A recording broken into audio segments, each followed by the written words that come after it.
I'd like to call the October 4th meeting of the Edina City Council to order. Roll call, Ms. Bengen, please. Member Bennett? Here. Member Brindle? Here. Member Sprague? Here.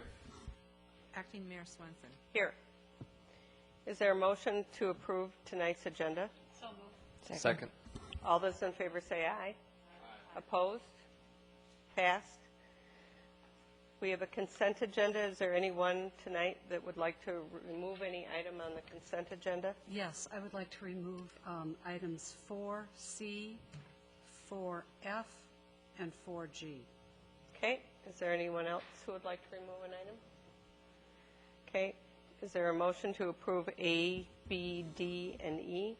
So moved. Is there a second? All those in favor say aye. Aye. Opposed? Motion pass. So we will start with 4C, the request for purchase of the website design. Jennifer, do you have that item?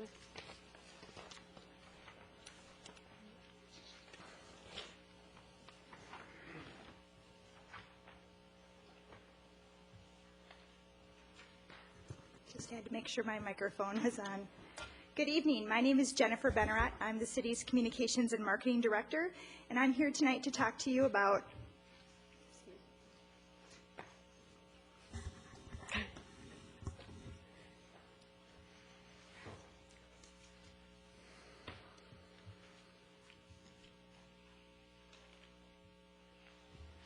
Let's try that again. Excuse me. I'm here tonight to talk to you about our 2011 website redesign and intranet project. The city's Communications and Marketing Department maintains the city's main website and its many sub-sites. The city has a history of redesigning its website every 5 years. The city first launched a website in 1997. It is believed to have been one of the first municipal websites in the region. Unfortunately, I don't have a screenshot of what that website looked like at the time. The website was redesigned in 2001. This version included the city's first e-commerce and interactive forums. The site you see today was launched in 2006. This version of the website grew to include video streaming, City Extra email notifications, social media, and the greatest amount of content produced in a 5-year period. Today's website is over 6 gigs with more than 43,000 files on the site. We have more than 6,000 City Extra subscriptions. The current website, like its predecessors, was designed using Microsoft Front Page software, which was discontinued a few years ago. Today, it is maintained using another Microsoft product, Microsoft Expressions. This software has left us with many limitations, both in terms of design and maintenance. Earlier this year, our department began laying the groundwork for another redesign project. Ascendancy Research, based in Minneapolis, completed a website usability test of our current site to help find the holes in both our content and functionality on the existing site and identify other problems. Focus groups were held with residents and employees. In July, we issued a request for proposals. According to the RFP, the goals of the redesign project are as follows: to employ the use of a content management system that allows staff members from throughout the organization to create content. Today, every update made to the website comes through the Communications and Marketing Department. By using a content management system, the owners of the content, each department or facility, will be able to update their own content and go through a quicker approval queue. We believe this will allow for more timeliness with website updates. The new website will also provide additional online features, including e-commerce enhancements. One of the top requests we get each year is for more of a shopping cart mechanism with our e-commerce. Today, every transaction you complete is an individual transaction. Our goal is to allow a user to come back on multiple days and the system remember them as a user. Of course, a website redesign often includes a fresh look with new graphics. And we want to make sure that the new website functions on mobile devices. Studies as recently as July, and I'm sure there's even more recent statistics, show that 5% of all browsing today is done on a mobile device. It's also important that our new website be designed and organized in a manner that allows users with limited computer experience to easily find and access information. As you know, we have an older demographic here, some of whom, we have 20% of residents reporting in the Quality of Life Survey that they do not have internet access at home. So while we hope that they will find access to internet, when they do, we expect that they will come in with limited knowledge of how to navigate. We want the website to also act as a marketing tool for the city to highlight the community, its assets, and attractions to both residents and businesses. We received a huge response to our RFP. 21 firms from all over the country submitted proposals for our project. That compares to the 2 that were received by the City of Eden Prairie for a similar project that they're currently undertaking. We read all of the proposals thoroughly, and our department narrowed the field to 6 finalists who were interviewed by our staff, Assistant City Manager Karen Kurt, Edinburgh Park Assistant Manager Susie Miller, representing the 9 sub-sites we have on our site, and IT Director Matt Sisterman. From there, we demoed the content management system tools of 3 consultants, AHA Consulting in Oregon, Jesse James Creative in New York, and Vision Internet in California. While we believe any of these 3 vendors are qualified and would do a good job on this project, we recommend Jesse James Creative for this project because its content management solution and modules are most complete for where we want to take the website in the future. Jesse James Creative's content management system is called Org Central. It is a proprietary system but built on the LAMP platform. That means that we'll have portability of the website if we decide to move away from Jesse James in the future. There are no annual or recurring fees for using Org Central, and anyone with knowledge in LAMP platforms should be able to pick up our site and maintain it. Again, this new dynamic website will be easy to update and modify. It will be well viewed on mobile devices, and it will incorporate additional components such as e-commerce, email subscription service, video streaming, and GIS. In particular, use of Org Central will provide additional social media bookmarking functionality, people and constituent management, working areas for the City Council, boards and commission, working groups, and others. This does not mean that you'll have an online discussion forum, which of course would be in violation of our open meeting laws. What it means is that you'd have a place, a repository for working documents. In recent years, we've received a lot of requests for this type of thing, either through extranet or FTP type of things. The Grandview Small Area Working Group is a good example. They have a lot of citizen-led groups with different chair people working on different documents at any given time, but they might come together just once a month as a big group. So having this place where the documents are posted, then we just need one email that goes out, or by RSS feed, they'll know that a new document or an updated version of that document is available. And of course, it will include this new thing called a My Edina dashboard. Other features include better integration of our blogs and citizen engagement blog site, dynamic calendars, and event management. When we did both the usability test and our focus group work, we really learned that the #1 reason why people are coming to our site is not for deep dive research things. It's they want to know when events are. When are the fireworks? When's the concert in the park? Where do I vote? When's the next council meeting? So it's important that these calendars be dynamic enough that they can display a whole city calendar at once with every offering we have available, or by department. If you're only interested in things going on at Centennial Lakes Park, being able to click that calendar and just see those events listed. It will include a better document and resource library or libraries, an RFP zone if our departments such as engineering and public works choose to publish our RFPs in that method.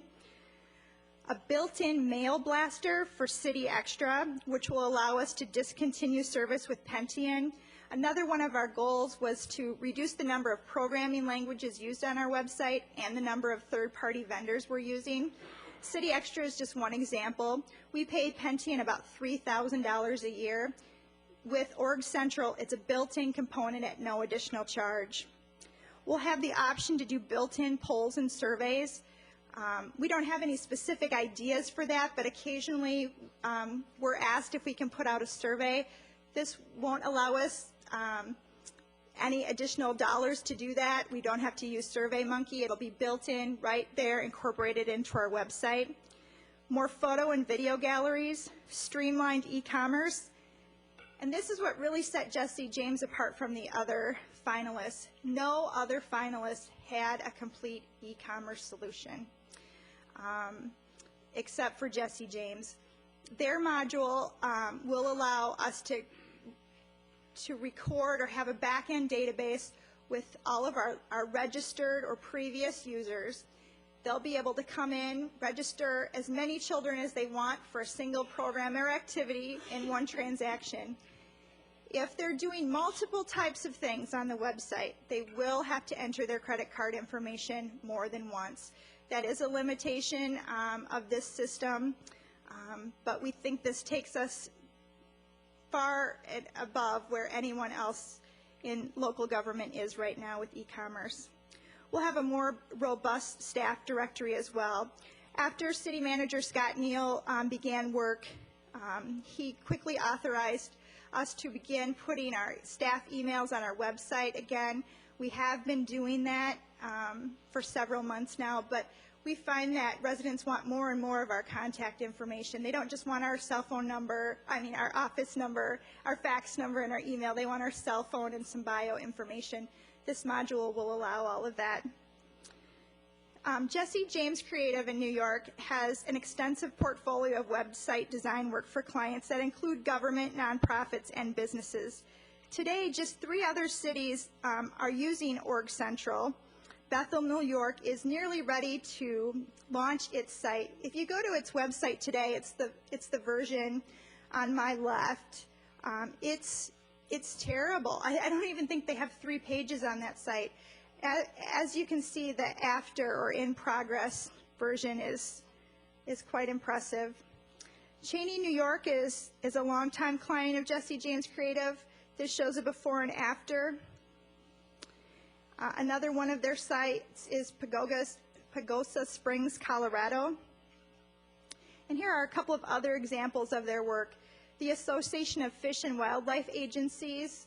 UNICEF is another one. Her Honor. There's a county in Maryland, I think, who has a very similar program to Dewtown that they've done a step for.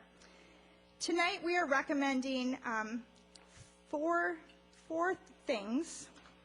First, we're recommending that you approve a complete overall website redesign with use of the Org Central content management system at a cost of $60,000. We'd also like to see a complete integration of our golf and skating lesson registration systems. Those are the most robust systems of our e-commerce offerings today. Their cost to integrate those features with all of the back-end reporting and management is estimated to cost $7,500. We'd like, though it was not included in the RFP, to develop an online space reservation module at a cost of $12,000. What the idea here is we currently have an online reservation system for birthday parties at Adventure Peak. And as they were looking at how to better incorporate that into the process, they said, why are you guys stopping there? Why aren't you making available all your spaces available for rent in one spot? So if you want to, if the Grandview, again, small area working group wants to plan a meeting, they can go to the web and see right there what spaces are available, make a request right then and there, and have it go through the proper channels. Or field space in our Park and Rec department. So all of our rental facilities, all of our spaces could be used in this system. Finally, our proposal tonight includes development of an intranet site. You might recall in March when City Manager Scott Neal launched his Big Ideas Listening Tour, one of his directives was that by March of 2012, we'd launch a comprehensive intranet site for our employees. This proposal would use the same content management system tools, so employees who become familiar with maintaining the website would also be able to maintain their sections of the intranet site. Most importantly, having an intranet site will allow for better and more timely communication with employees.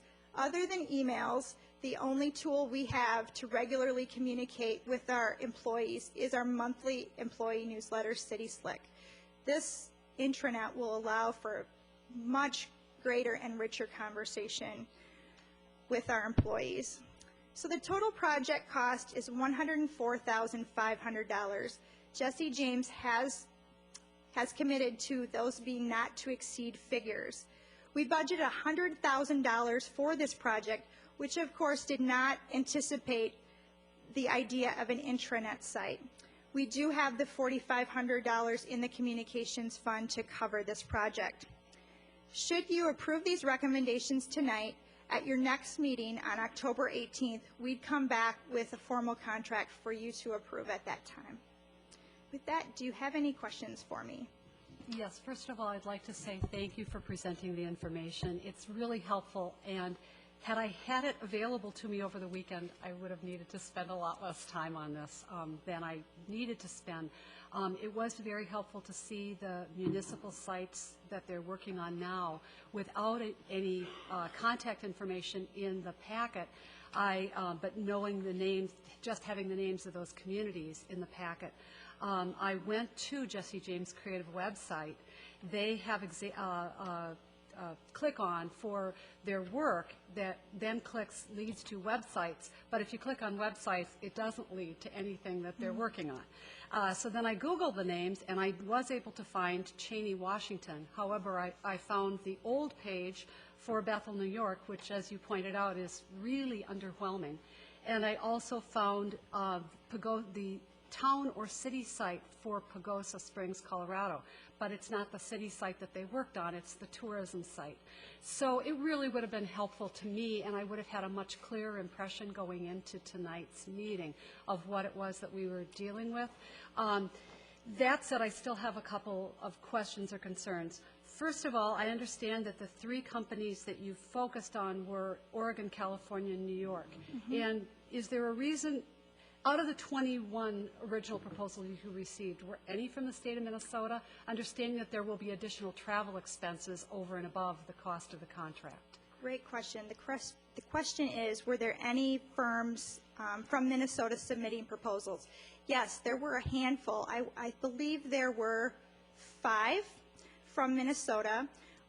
All of them were deficient. The firm that we use now for a lot of our website programming work submitted a proposal just for the e-commerce. 2 local PR firms submitted proposals just for really what I would call the graphic design portion of the project. The other 2, one proposal was based here in Edina. It was maybe 5 pages and just not complete in nature. The other proposal just was not as competitive as the other 6 that we interviewed. That one was powered by GovOffice, I believe. Also, I note your enthusiasm about the scheduling function. Does the school district have online scheduling? I understand that they do. Is that something where a city school district partnership might have been possible? It is something certainly we will explore with them. The beauty of this module is that it allows for expansion. So should they be interested in using our system to advertise their space, we will explore that conversation. But I do not think that we should hold back from development of our own site if they're not interested. And then finally, just 2 comments. One is that I do think that the idea, I understand that we already have a lot of documents on current work posted either through the community engagement site that's up, I think, in a test form, or also through the, for instance, the engineering page. Someone who's wanting to track a street reconstruction can do so, follow all the correspondence, the designs. So that function is here. I do hear your enthusiasm and the additional features that would be gained with this work on the website. I understand the need. I agree with the need. However, I do think there needs to be attention paid to the question of if there is a login or somehow we're taking what should be publicly available and moving it on into a place on the website that is not going to be publicly available. I think we risk creating open meeting law issues, even if it's not an email exchange between members. Agreed. Certainly, we need to work out the process for using those working group areas, but my intention is that those be used for what I would call working documents only, things that are very fluid, changing daily, weekly, not quite ready for the public viewing. Okay, and then my last comment is that I hope that Jesse James Creative, in fulfilling the terms of the contract, would go forward with better attention to detail than was in this proposal. I found it distracting and, from the substance to have the errors that were present. I can assure you that they knew today I was not happy with their grammar and punctuation. In some instances, it changed the sense of what it was that they were presenting, and it's a technical proposal. It's something that has to pass review by a public body with varying degrees of technical expertise, and I would hope that that would be borne in mind in the future. Agreed. Again, I'd like to point out, though, that the content on the website is ours as a city to maintain and be responsible for. So it's, excruciatingly important that they pay close attention to detail on programming and wireframe structure and technical things, but the content on our website is ours to maintain, ours to develop, ours to make sure that it's error-free. However, they did offer proofreading services did for sale offer for a those fee, so services. they do hold themselves out as having some expertise in that area. Member Sprague, you had your hand up. Yes. First of all, I'm glad that we're choosing a vendor that can give us a fully integrated solution, not only for the cost savings, but I think in operations it's going to be a lot more fluid and easier for staff to keep the site updated. Did any of the vendors present using a WordPress platform? Yes. Okay. And how many do you think out of the 11? Of the total amount? top 6, only one presented a proposal for using WordPress for the entire website. Okay. And the platform chosen with Jesse James, you said that if we moved on from them, that could be replicated by another vendor. Yes. Or picked up. Okay. Because that's one thing about WordPress that's nice is it's fairly universal. And portable. Jesse James's Org Central is based on the LAMP platform, which is currently supported by Logis. At this time, we do plan to continue hosting our website with Logis, though, as you would have read in the proposal, Jesse James has given us an option to host with them at a cost of $200 per month. We're hoping that we get the responsiveness we need from Logis when updates to the content management system tools are available so that we can keep the site here hosted locally. And Logis assures us that they have expertise and experience in supporting LAMP environments. But also to that point about load times, because the type of host can determine how quickly these pages load. So do you have any metrics on the difference between the two? I do not. Okay. In terms of utility billing, would this be a function that could be integrated in the site, or is that going to have to be handled separately? I believe that will be handled separately since utility billing is a Logis function. We're part of a consortium for utility billing. Okay. And then, but we're open to it. Yeah, I'm sure. The document resource library is a function that I'm looking forward to quite a bit, because I think that a key objective for communications and for the site is to help the average citizen become informed and educated about what's going on in the city. And that PDF library is going to be key to that objective. So building out the content is going to be the charge of the city. will there be any role for city managers, community advisory group in helping to advise on the content build-out? And if so, what would be the timing on that? When we impaneled the group earlier this summer and then had our first meeting with them in August. This was the website was our first subject area that we went over with the group, and they gave us some very helpful feedback that was that we used when we went forward with the RFP for this subject. I would anticipate that we would impanel them again at some point in the near future to come back to that issue. So yeah, I think there's a role. I don't know when it will be because we've got a couple other items on their agenda ahead of that, but I would suspect we'd come back to that at some point and get their feedback again, just like we did the first time. The Great. City Managers Communications Advisory Committee opined on both design of the new website, how it should look, how it should feel, what it should evoke, and content on the site.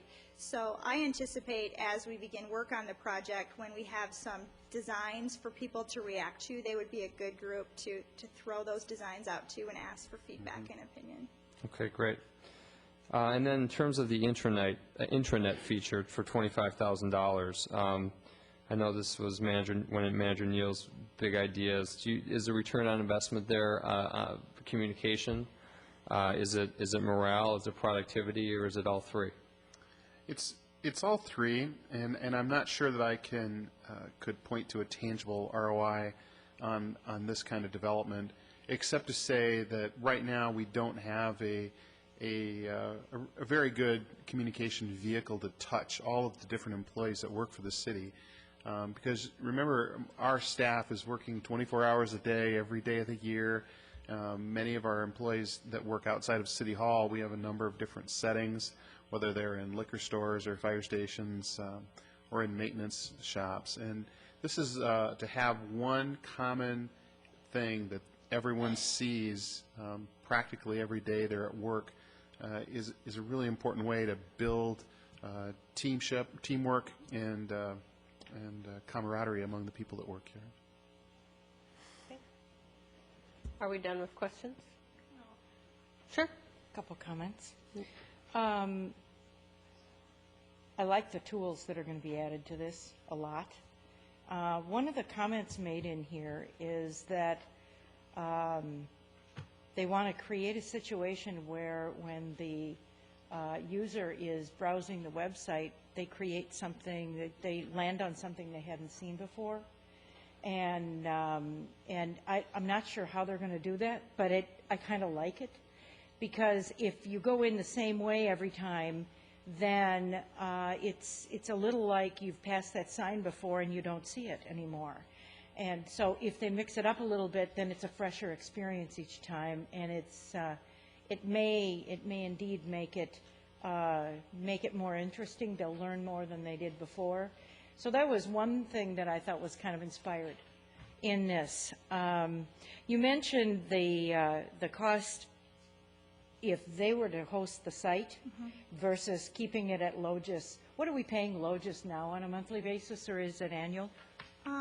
We don't pay anything additional for website hosting. It's part of, and IT Director Matt Sisterman can speak more to that, but there's not a line item just for web hosting. Okay, it's part of the consortium. Yep. All right. If I have an event that I want to appear on the calendar, can I add it myself, or do I need to send it in and have it added?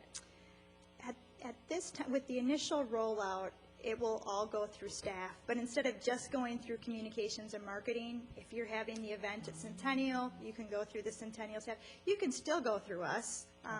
I'm sure not all departments will be as excited as we are to develop content for the website, but you will have even more resources to help you add that content. Down the road, one of the things that's attractive about that area or workspace for council, boards, commissions, and committees is the opportunity we might have to share that same sort of space with neighborhood associations or other groups, and then they would be able to generate their own content for those portions of the website. Therein lies my Edina dashboard, which I think is just going to be fabulous. Just one final comment. I do build websites, and the tools I have are more updated than the tools you have here for this massive site. So I applaud the effort. This is huge. It's an enormous project to go through a rebuild of something this large. I spoke to some friends of ours who work at Target, and they worked on their site, and they worked on that for more than a year to launch that site that went down in a day with everybody shopping for clothing. But nonetheless, I applaud it. I like what I see, and I appreciate all the hard work and attention to detail. Thank you. One thing I'll admit I've not made very clear in either the staff report or my presentation tonight is how quickly this will pay for itself. We have been spending annually in excess of $50,000 to maintain our beast of a website. And so this is a $60,000 project. In 1 year, it's nearly paid for itself. Though, of course, we are going to need to continue to add modules like the online space reservation system to keep the site fresh so that it can live another 5 years. You know, industry standard today is 18 to 24 months between website redesigns, and to use our resources most effectively and wisely, we only propose a website redesign every 5 years, but it's key that every year you're still adding something new, keeping it fresh, and responding to emerging technologies. Thank you, Ms. Benarott. Do we have a motion for this? The total is $104,000. So moved. Second. 104,500. 500, thank you. All those in favor say aye. Aye. Opposed? Passes. Thank you, you. Jennifer.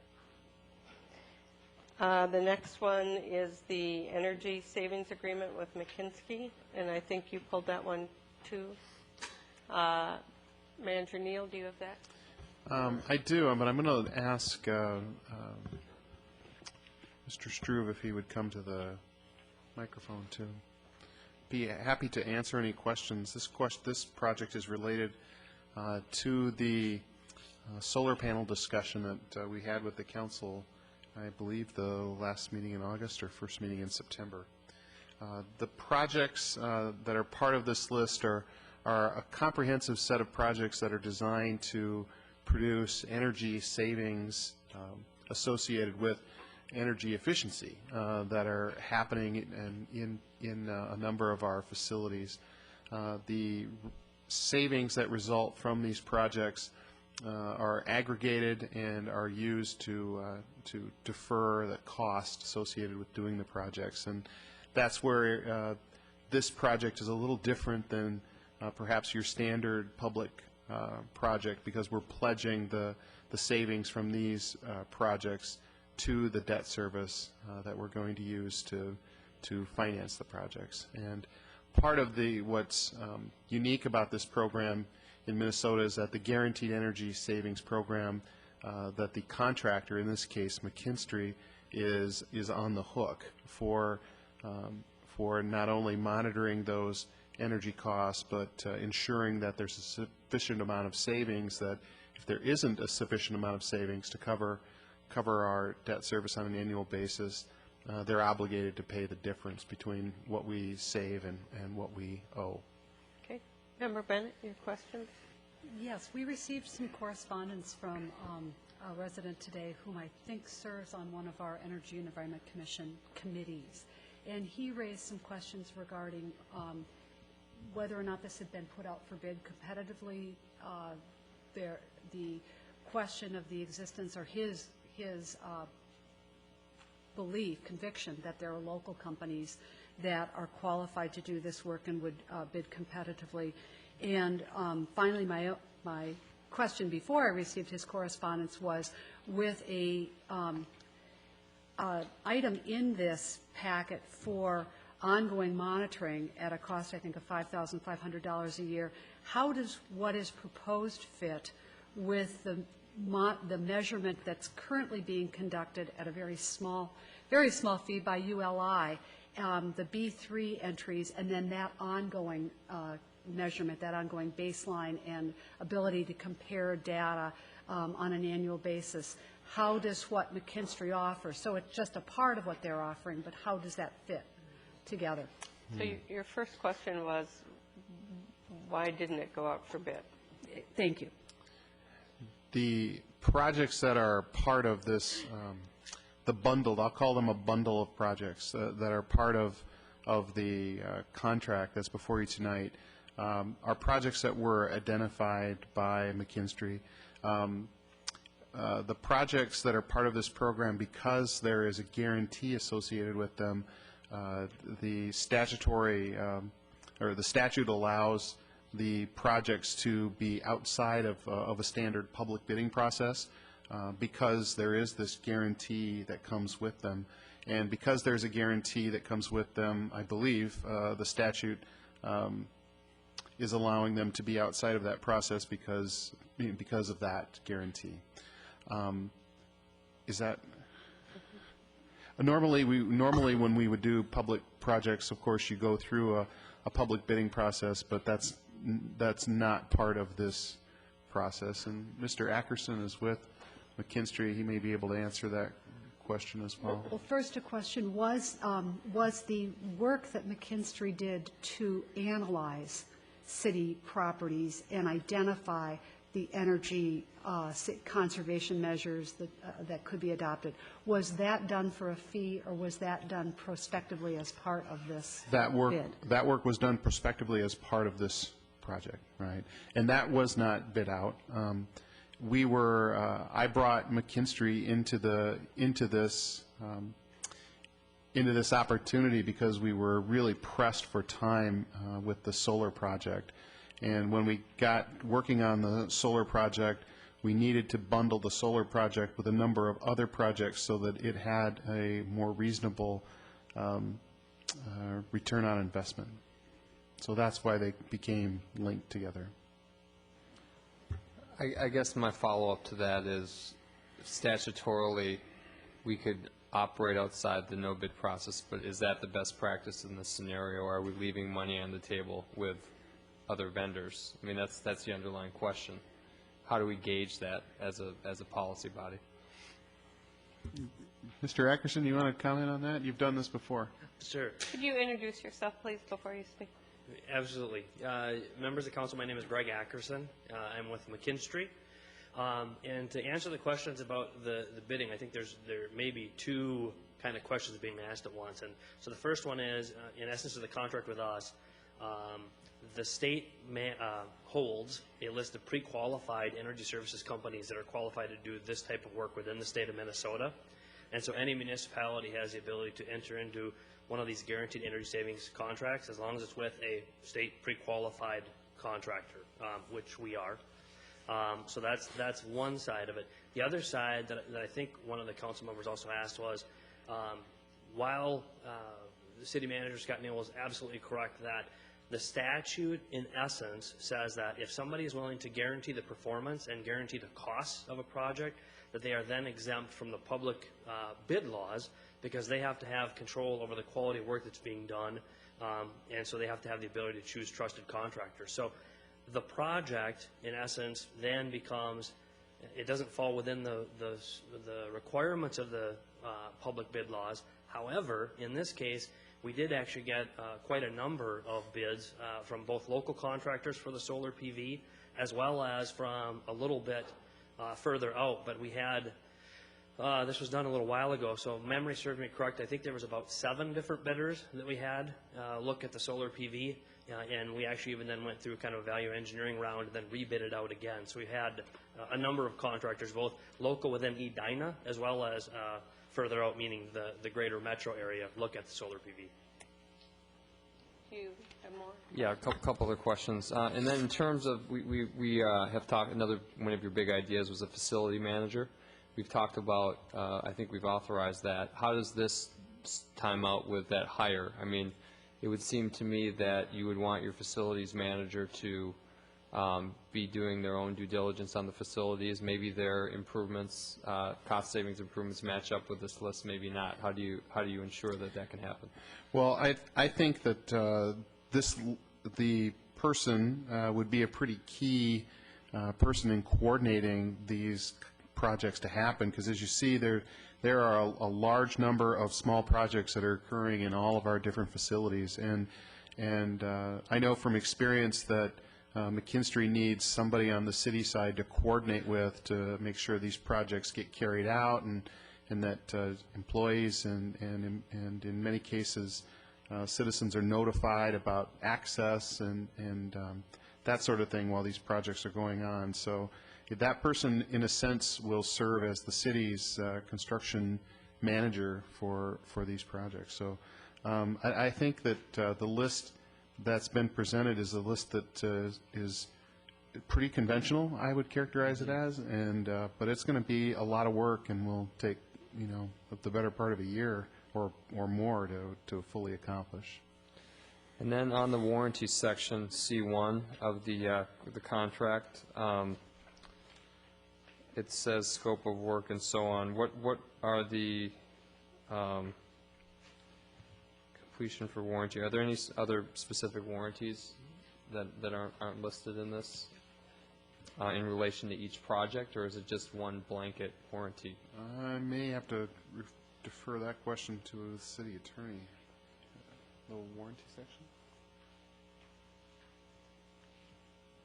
While the city attorney is looking at that, Member Bennett, did you have any other question of Mr. Struve that you could ask now as he peruses that?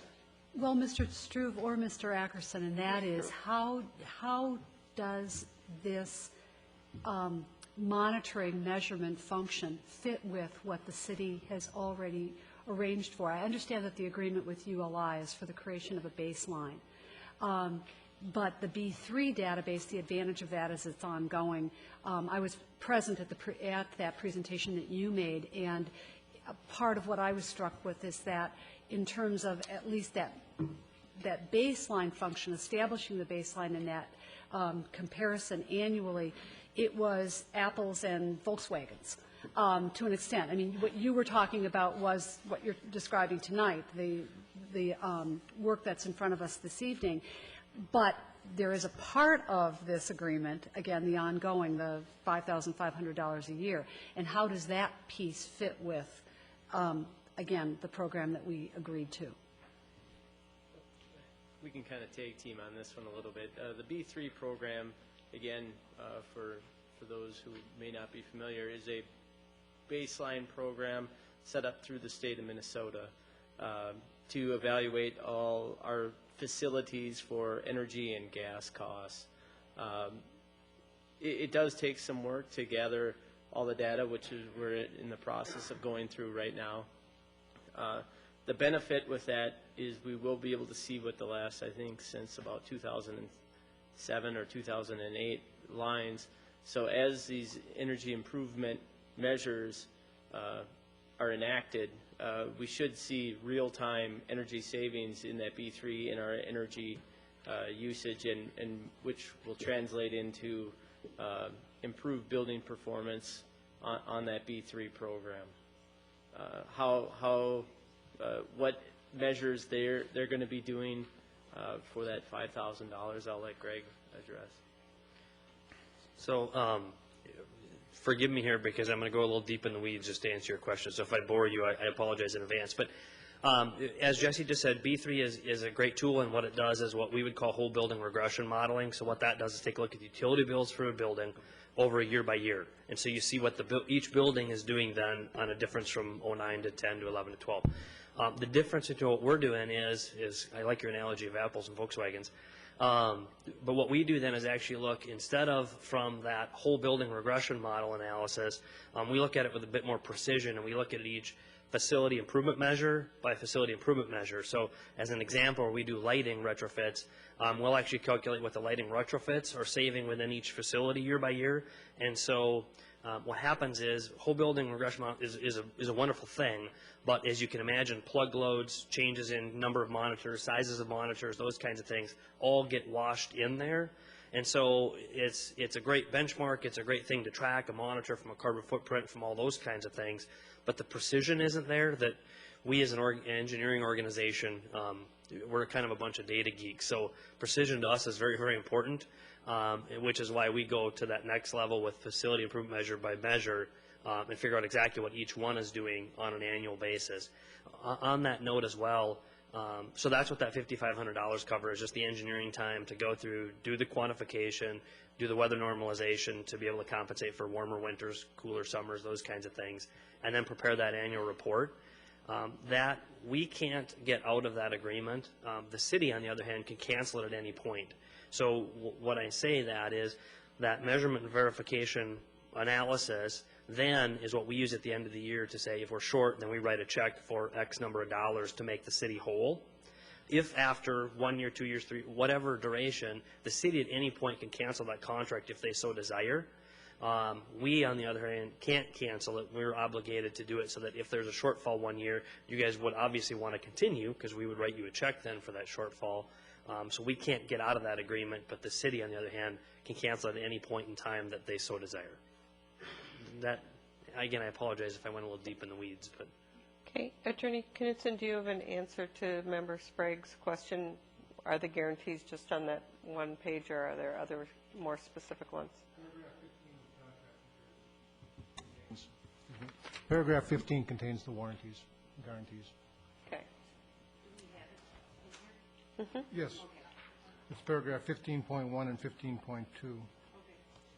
Are there any other questions on this item? Yes. Member Brindle? Looking at measurements, whoever wants to answer my question. Looking at measurements and the integrity of the information. One of the points made in this email that we received about how this is going to be measured and what it's going to be measured against. So initially there is the forecast of what the savings will be. And when the measurements are taken to what the actual savings are they taken by an unbiased third party, or are they taken by someone who predicted the measurements and might want to make them be true? And I know that's a very blunt statement, but I just want to be sure that in the whole scheme of things, when we're into this 20-year contract, that what we're getting is honesty and true data that we can rely on. Within the contract, and again, it's pretty heavy reading, so it's for great sleepless nights, but there's actually a measurement and verification plan in there that spells out what will be done for each specific facility improvement measure, how that measurement verification protocol will be accomplished. For that, we follow what's called the IPMVP. It's the Department of Energy developed it for all federal government projects. Again, I apologize if I'm going in the weeds, but so we follow the IPMVP protocol for that. That's in the plan.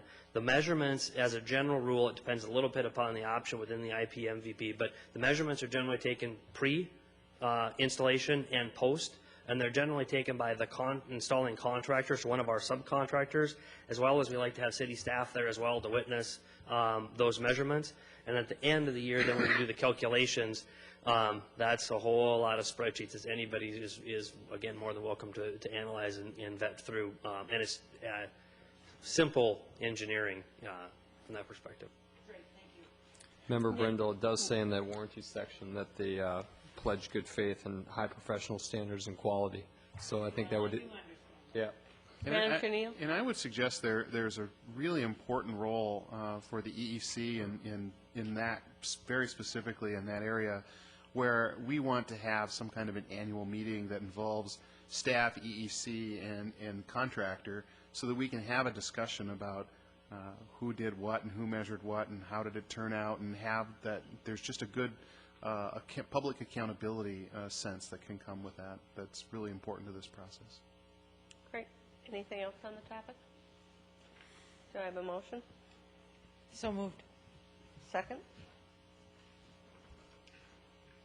I will second it for purposes of discussion. I'd like to know Member Sprague's thoughts. Member Sprague? I'm satisfactory. Are you comfortable with Yeah, this? with the Okay. information provided. I think the no bid scenario was what we need clarification on, and I think we got it. All right. Okay. All those in favor say aye. Aye. Any opposed? Nay. Motion passes. Our last one is the sightline study, which is just the standard ordinance review that we have tonight, and you pulled it. Yes, I did. Thank you. It appeared from some of the correspondence that we've received that there may have been some misunderstanding of the conversation that we held when we were considering the temporary sidewalk and the issue of right-of-way and vegetation was brought up.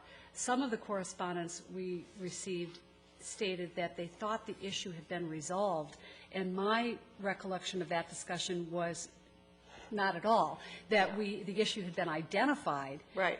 And the fact that it is a citywide issue had been identified, and the fact that we need to develop some policy on that issue had been identified.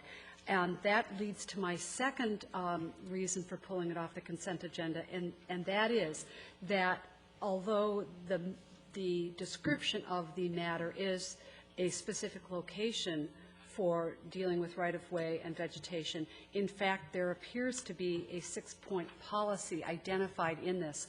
And I would like to have us to be able to have a thoughtful discussion on that before we take action approving something that may have effect going forward. Okay. Well, I would suggest that that policy be handled as a separate topic item at a work session. Was going to be my recommendation, because really what we're doing is we're taking an ordinance, which we have hundreds of, and applying it. And the reason that this particular location came up was because of a complaint that came through during that sidewalk. So that's a fairly normal way for something to come to us. It's never a public hearing. If we were to have a public hearing on all our ordinances that we're holding to, we would be here till 3 or 4 in the morning. So is there any specific question then on just the Valley View Road and Sally Lane and the study that we did? Are we talking about questions for staff? Or, yeah. Okay. First of all, I also want to remind the listening audience that I brought this up at the last council meeting during council comments to get an update on the staff report, or a staff report updating us on the situation, and that just happened to coincide with the petition asking for the removal of the plants. So I think that's important to clarify. The petition is not what has led to tonight's report and recommendation. It just happens to it was submitted at the same time. So a quick question for Director Houle. In terms of that section of street, I know we have a street project coming up. Is there any anticipated geometrical changes in the street that would solve this sightline issue by itself? Council members, Sprague and Council, no. The answer to that is we don't anticipate any changes in the geometrics at that location. When we get close, a little bit further to the east at the hairpin turn on Valley View Road, we anticipate some geometric changes at that location. But at this location, we what we have in our capital plan is to add a sidewalk along that stretch of road, and what our proposed, so at this point, would be on the north side, and the curb lines would change a little bit. But as far as changing the angles, getting some of the skews out of there, no, that would still remain. Are there any other questions for Director Houle? I guess I would just request that the location of the sidewalk be put off at this point. While we want a sidewalk, I think that's a discussion for a future date as to which side of Valley View the sidewalk would go on. So this is...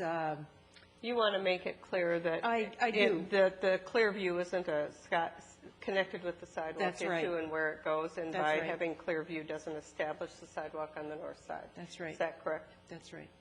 Thank you. Since we're talking about future issues surrounding this, I'd also like at that work session to talk about the ordinance relating to the right-of-way and how it's managed, because I think I want our ordinance to align with the practices that we find acceptable out there. For instance, we find softscape perennials, annuals up to a certain height to be acceptable, where they don't cause a public safety hazard. Yet by the specific terms of the ordinance, they are prohibited right now. So I believe we need to add an exception that reflects the practices out there, and then also clarify going forward, we intend on enforcing this ordinance. So, Member Sprague, what you would be referring to is what is sometimes reported as boulevard gardening, Correct. which, when plants are kept to a certain height, does not tend to interfere with line of sight Right. or clear view. And in the ordinance, landscaping is precluded from the easement or the public right-of-way. And since we allowed it as a practice, why not make it an exception, assuming that it's acceptable level of height and/or species. Okay. But Inasmuch as we're that's doing on the that- list So, along but with the... that's related to this issue because the discussion we had early on was, and there was some discussion in some of the correspondence that our city staff had at some point allowed this. And I'm thinking about another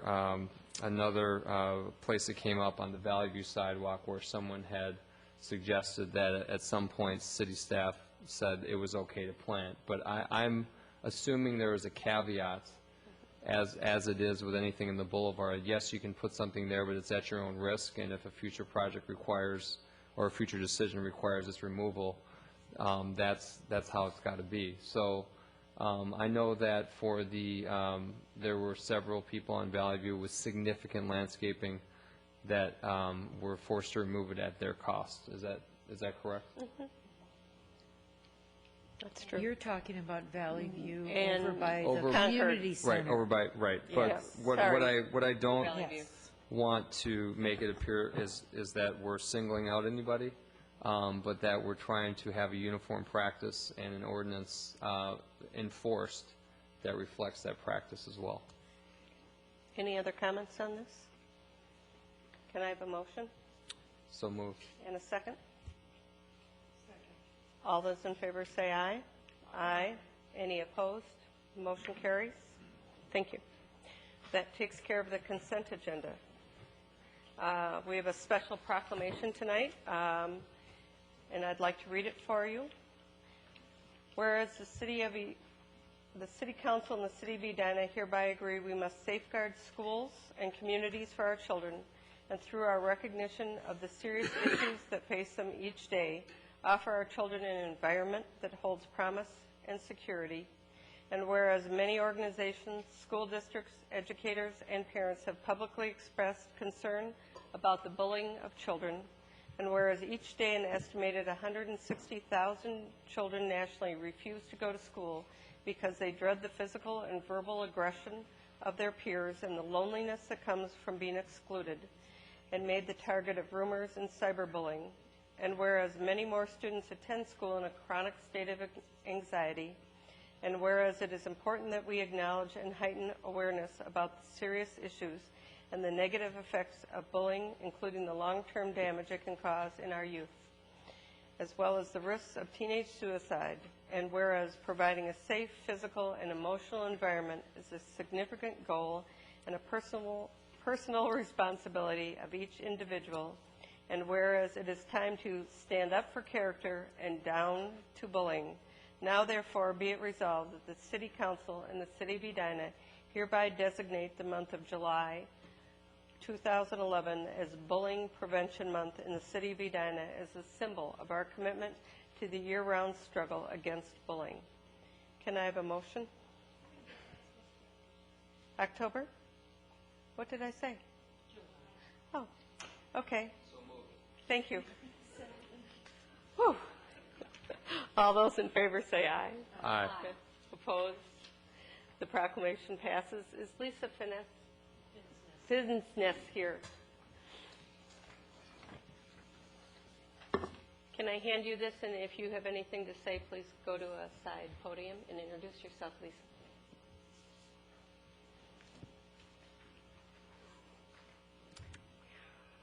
Hello, I'm Lisa Finsness, and I'm on the Human Rights Commission.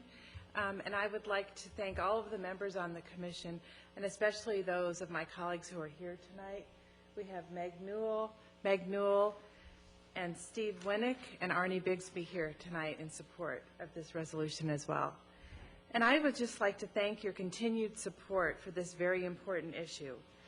While most people associate bullying with school-age children, as in this proclamation tonight, and that's where bullying, is most commonly thought of, and where it may also begin. But bullying can touch all aspects of our community, all of our members, our senior workers, families, and workers within places of work. Sorry, lots of working.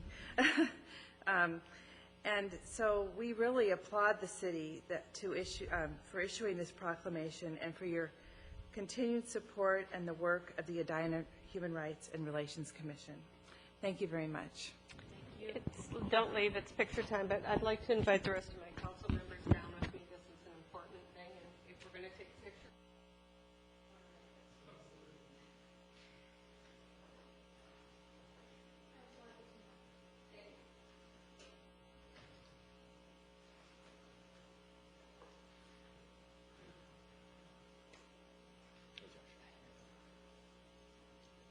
I like the teamwork, but we must really snuggle.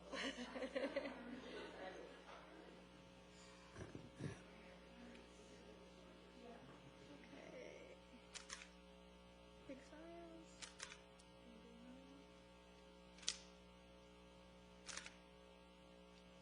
Okay, thank you.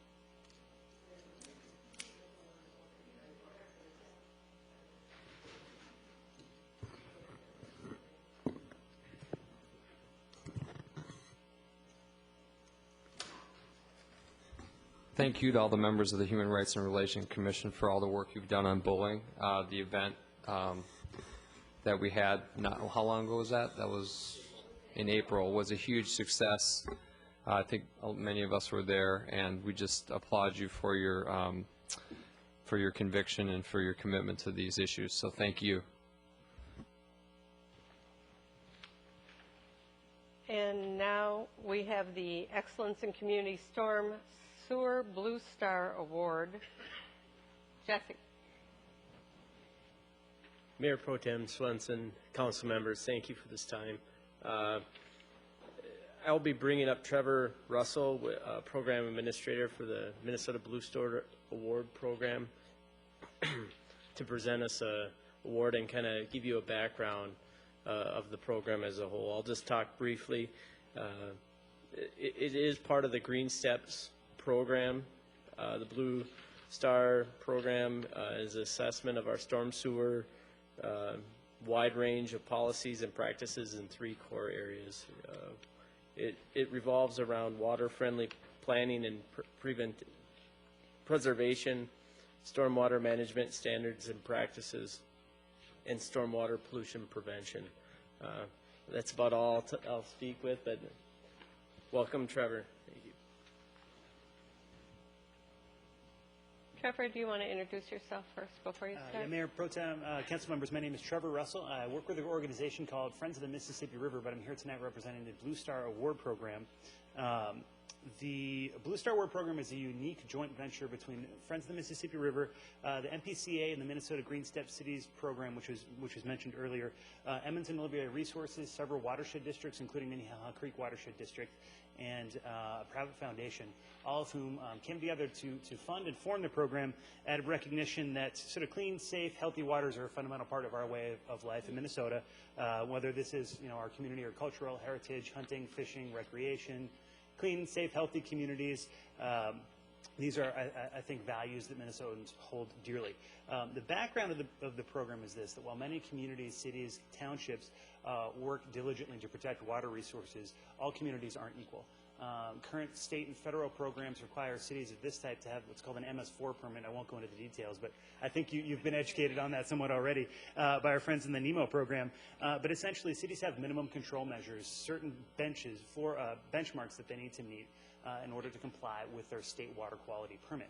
Now, this is extremely powerful in sort of rising the tide for cities, making sure that all communities meet certain minimum benchmarks. It is deficient in essence that it doesn't provide communities with any real tangible incentive to go above and beyond minimum control measures. You can do the very minimum and you're good, your permit's satisfied, you get your stamp, you're great. But a lot of communities are actively engaged in doing more than that. They really are making a strong effort to protect our water resources. There's no recognition program within any of our permit structure that allows that to happen. So that's where the Blue Star Award came in. Our project partners, including state and local governments, created this program. It's a one-of-a-kind program that offers positive public recognition for cities and townships that go above and beyond sort of the call of duty and really excel in stormwater pollution prevention, protecting our water resources from stormwater runoff. So there's 3 goals of the program. First is to honor cities for doing the great work that they're doing. And I'll give you a hint, you won the award, that's why I'm here. Second is to spotlight excellence for other communities to emulate. And so different communities have different levels of resources. They invest in stormwater and water quality projects. And one of the ways we found it's most useful for communities to be able to look to their peers for models of excellence rather than having, say, a state agency tell them what to do. And the third is to help citizens understand where their community stands. Stormwater management is sort of figuratively and literally at times a subterranean practice. The water goes down the drain, it goes in some pipes, and there it goes. And so community residents have a hard time knowing, is my city good at managing stormwater or not? How could they know? So this is an objective third-party program that allows citizens to understand where their community stands. So basically it works. The city logs on and takes a fairly robust self-assessment led by Jesse Struve and your excellent staff here. In 3 areas: water-friendly planning and preservation. So that's how you protecting water resources as you grow and as you redevelop. And that includes streets, commercial, industrial, residential. Second is stormwater management standards and practices. So sort of setting the rules of the road as you go.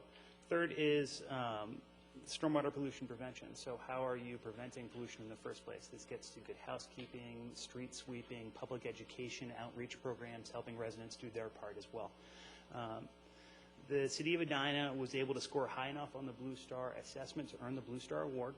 You are one of only 13 cities statewide to earn this recognition. 41 cities have participated, 13 have won the award. You are in the top 10 right now. And you are one of 2 cities within the Minnehaha Creek area to earn this designation. You're the only one that we would classify as a first-ring suburb to earn this designation. Some of the greater Minnesota cities or ex-urban communities have a slightly easier time getting the designation because they have essentially more room to work with as they develop. It's a little bit easier to change their policies. Some of the older communities that are in redevelopment, it's slightly more difficult to get this awarded. The first-ring suburb that's been able to do that. So this is award is a reflection not only of the great work that Public Works and Parks and Recreation and your sort of development apparatus has been doing, but also leadership that City Council has shown and initiative that local residents have taken to protect our water resources. So you're stopping runoff before it starts, you are protecting our natural resources with smart planning, and you are reaching out to the community and making sure that everyone is sharing the responsibility for clean water. Not everyone is doing that, and you are. And so on behalf of all of our program partners and the people of Minnesota, I want to thank you for the great work you've done and present you with the Blue Star Award for Excellence in Community Stormwater Management. Thank you, Trevor. Congratulations, Jesse. So I think we're officially presenting this to Jesse. So thank you. Appreciate it. We're pleased to accept this as part of our city. Thank you. Next, Ms. Mangan and an application for an intoxicating liquor license for Pittsburgh Blue. Yes. Mayor and Council, the city's received an application from Pittsburgh Blue Edina LLC, a Parasoli restaurant. They applied for a new on-sale intoxicating and Sunday liquor license to operate at the Galleria. They filed all the necessary paperwork. New liquor licenses require a public hearing. The necessary notice has been placed in the paper. The administration department has reviewed all the submittals and find that they comply with code requirements. The health department is satisfied with the applicant's plan for storage and service. The planning department has reviewed the application and finds that it complies with code requirements. The police department has completed their background investigation, and Chief Long's memo was attached reporting the findings, and we place the licenses in front of you for consideration. Are there any questions of Ms. Mangan? from the council? Are there any comments? This is a public hearing. Can I have a motion to close the public hearing? So moved. All those in favor say aye. Aye. Is there a motion for this item? Second. Do you want a roll call? No. Or all those in favor say aye. Aye. Aye. Opposed? Carried. And our second public hearing is the Comprehensive Guide Plan Amendment. Director Teague?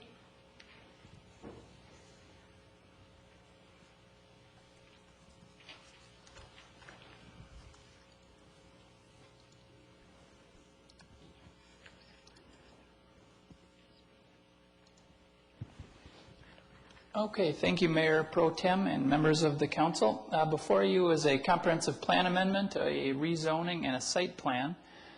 The project is located at 9699 Data Park Drive. This is located on the west side of 169 and north of Crosstown Highway. This is a unique property in that the vast majority of the site is located within the city of Minnetonka. It's the Comcast building there. There's a 3-acre sliver, this piece here, that is located in the city of Edina. It's a vacant site, heavily wooded. There's some steep slopes on the site. There is a wetland on the south side of the site, and there's a cellular antenna tower on the site. What the applicant would like to do is build a parking lot on the east side of the Comcast building to accommodate growth within the building. There's no expansion proposed to the building. But they need additional parking to satisfy their needs. As part of the request, that wetland that's located right here is proposed to be filled and replaced off-site. This property is zoned R1, single dwelling unit district, and guided in our comprehensive plan for low-density residential. Traditionally, as the city has developed, that R1 designation for vacant property has served as kind of a placeholder for future development. And so that's the reason that this property is zoned R1 today. This request requires a comprehensive guide plan amendment from low-density residential to office to allow that parking lot expansion, rezoning from R1 to POD1, our planned office district, and a site plan review. This project also requires approval from the city of Minnetonka, and probably most importantly, the watershed district.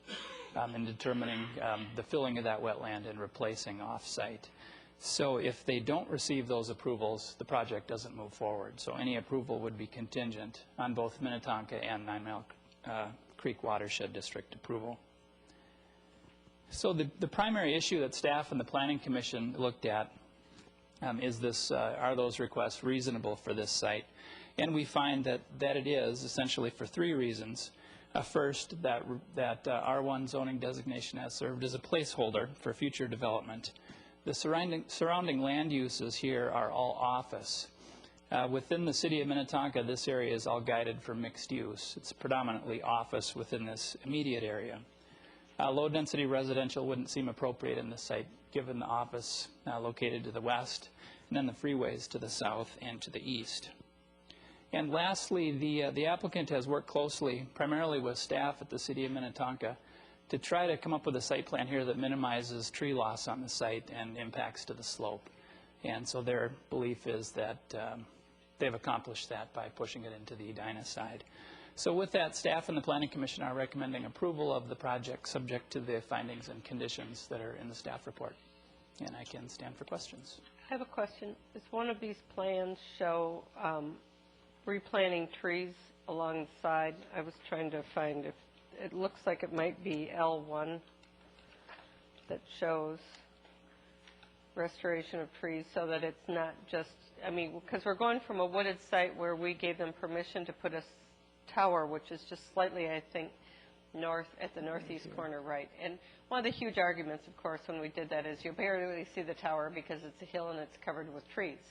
Well, we're not denuding that area from trees, but we're certainly taking them all away from the south of that. And while it's property that looks like it should belong to Minnetonka and not us, we do have residential areas across 169 that look over at that hillside, and granted, they don't own the hillside, but it would at least be nice to know that there'll be a row of trees along the parking lot.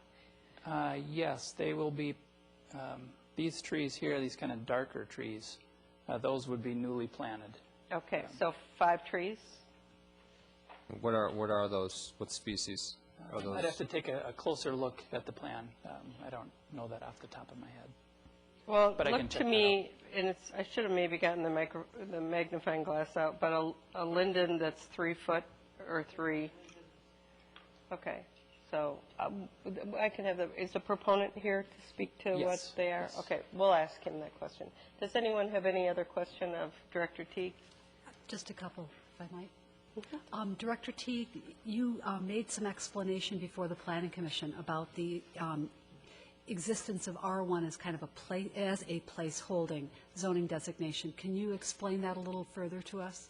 Right. It's our least intense zoning district, so the thought is, should that property ever redevelop, it gives the city more discretion for future development. So, but for someone living in a fully developed R1 neighborhood today, that R1 designation is no longer tentative. However, for property that has never been developed, the city originally designated everything R1 as a placeholder? Vacant Am I property, correct? that's correct. Okay, great. And then the map that you brought up on the screen first gave a pretty good depiction, maybe the best, of where that property lies with back one. That's a good one. And that one's also a good one. The point of my asking for this to come back up onto the screen is to show the proximity between this proposal, the property on which this change is proposed, and the nearest Edina R1, first the nearest Edina residential property, and then the nearest R1 property. Could you show us where that lies? Yeah, the nearest R1 properties would be, well, let's see, I think we have a zoning map here that might show it a little bit. The other maps that had more of the plats, but they didn't show that property on the other side of 169, which is why I thought that those aerial photographs were actually so helpful to the understanding. The R1 properties are the areas in white. So that would be the nearest R1 districts would be in here. Okay. This is high-density residential, the blue, and the yellow is industrial. And the high-density residential is largely condominium developments, correct? Thank you. Any other questions of Director Teague? I'm just curious. I know that this is made necessary because there are, just for Comcast alone, 500 new jobs, some of which are already here, and the rest are coming in through this year with their new call center that is located in Opus. Do we know where the replaced wetland is going to be? Is it going to be in the Opus site? Do we have any idea where that replacement will be? I don't. When the watershed reviews this, they'll have a panel of experts, a TEP panel that will go out and take a look at that wetland. And the first thing they look at is, can it be replaced somewhere within this area? It's my understanding that they're looking to purchase wetland credits elsewhere, outside of this area. The applicant may be able to address that in more detail, but that's what I know. Is this, I haven't actually looked in the wetland to see what it is. I mean, is it physically water or is it wet ground? I mean, how are we going to fill that in with something that isn't going to eventually do this? And maybe that's a question for that person. Yeah, given the dry weather that we've had, it's not wet today, but in the springtime, it is wet. Okay. Okay. I'll wait for answers. Thank you. Okay. Can the proponent come up and introduce themselves?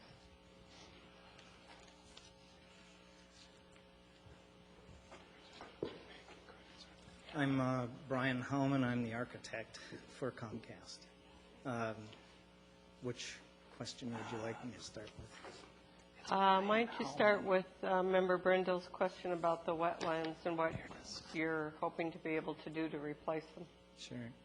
Well, the wetland, when you look back to the 50s, this used to be farmed. So number one, it was a farming area, and the road wrapped around to the south. So the ground, the depth is not muck. So we've got solid ground underneath. It turned into a wetland as things developed. So we can clear that off, we can infill, we can compact, and then as a parking site, it'll be just fine. I think the other question is, what were the trees that you were proposing, the 5 trees that you were proposing, and what is their size? Right.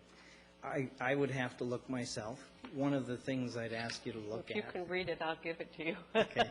One of the things is that the fact that where the parking aspect is going to be, you have to look at the grade. The road that gets you down into there, the driveway, that is close to 12 feet above the actual level of where the parking is going to be. So the actual visual, can you see the parking on the freeway? I don't know if anybody would even be able to see where the parking surface is going to be. Okay, so you're not Drops building up right the down in. wetlands up to the road level? No, no. Is there So- any other questions? Okay. This is a public hearing. Did anyone come to speak on this matter? Can I have a motion to close the public hearing? All those in favor say aye. Aye. Opposed? Passed. Are there any other questions that anyone has on this particular item? Do you want it, Director Teague, is this something you want to vote it on as one vote? Or do you want it? You could do it all as one motion. This is a, because of the comprehensive plan amendment, it does require 4 votes. Right. And I have a answer for the trees. Thank you. It looks like they would be 3-inch ball and burlapped lindens. Good. Sounds like they're going to have to grow a while to get up to the height of the road first, though, right? Okay. Yeah. Yes. I will move the Yes. issue. I will move this issue in all 3 of its component parts. Thank you. Second? Second. Do you want a roll call since you need a 4/5 vote? Member Brindle? Aye. Member Sprague? Aye. Member Bennett? Aye.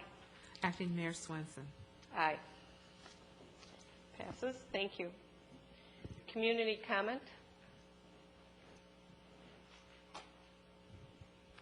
See no one coming up to comment.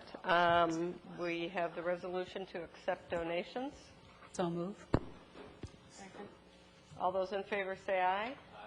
Opposed, nay. Motion passes. I have a comment.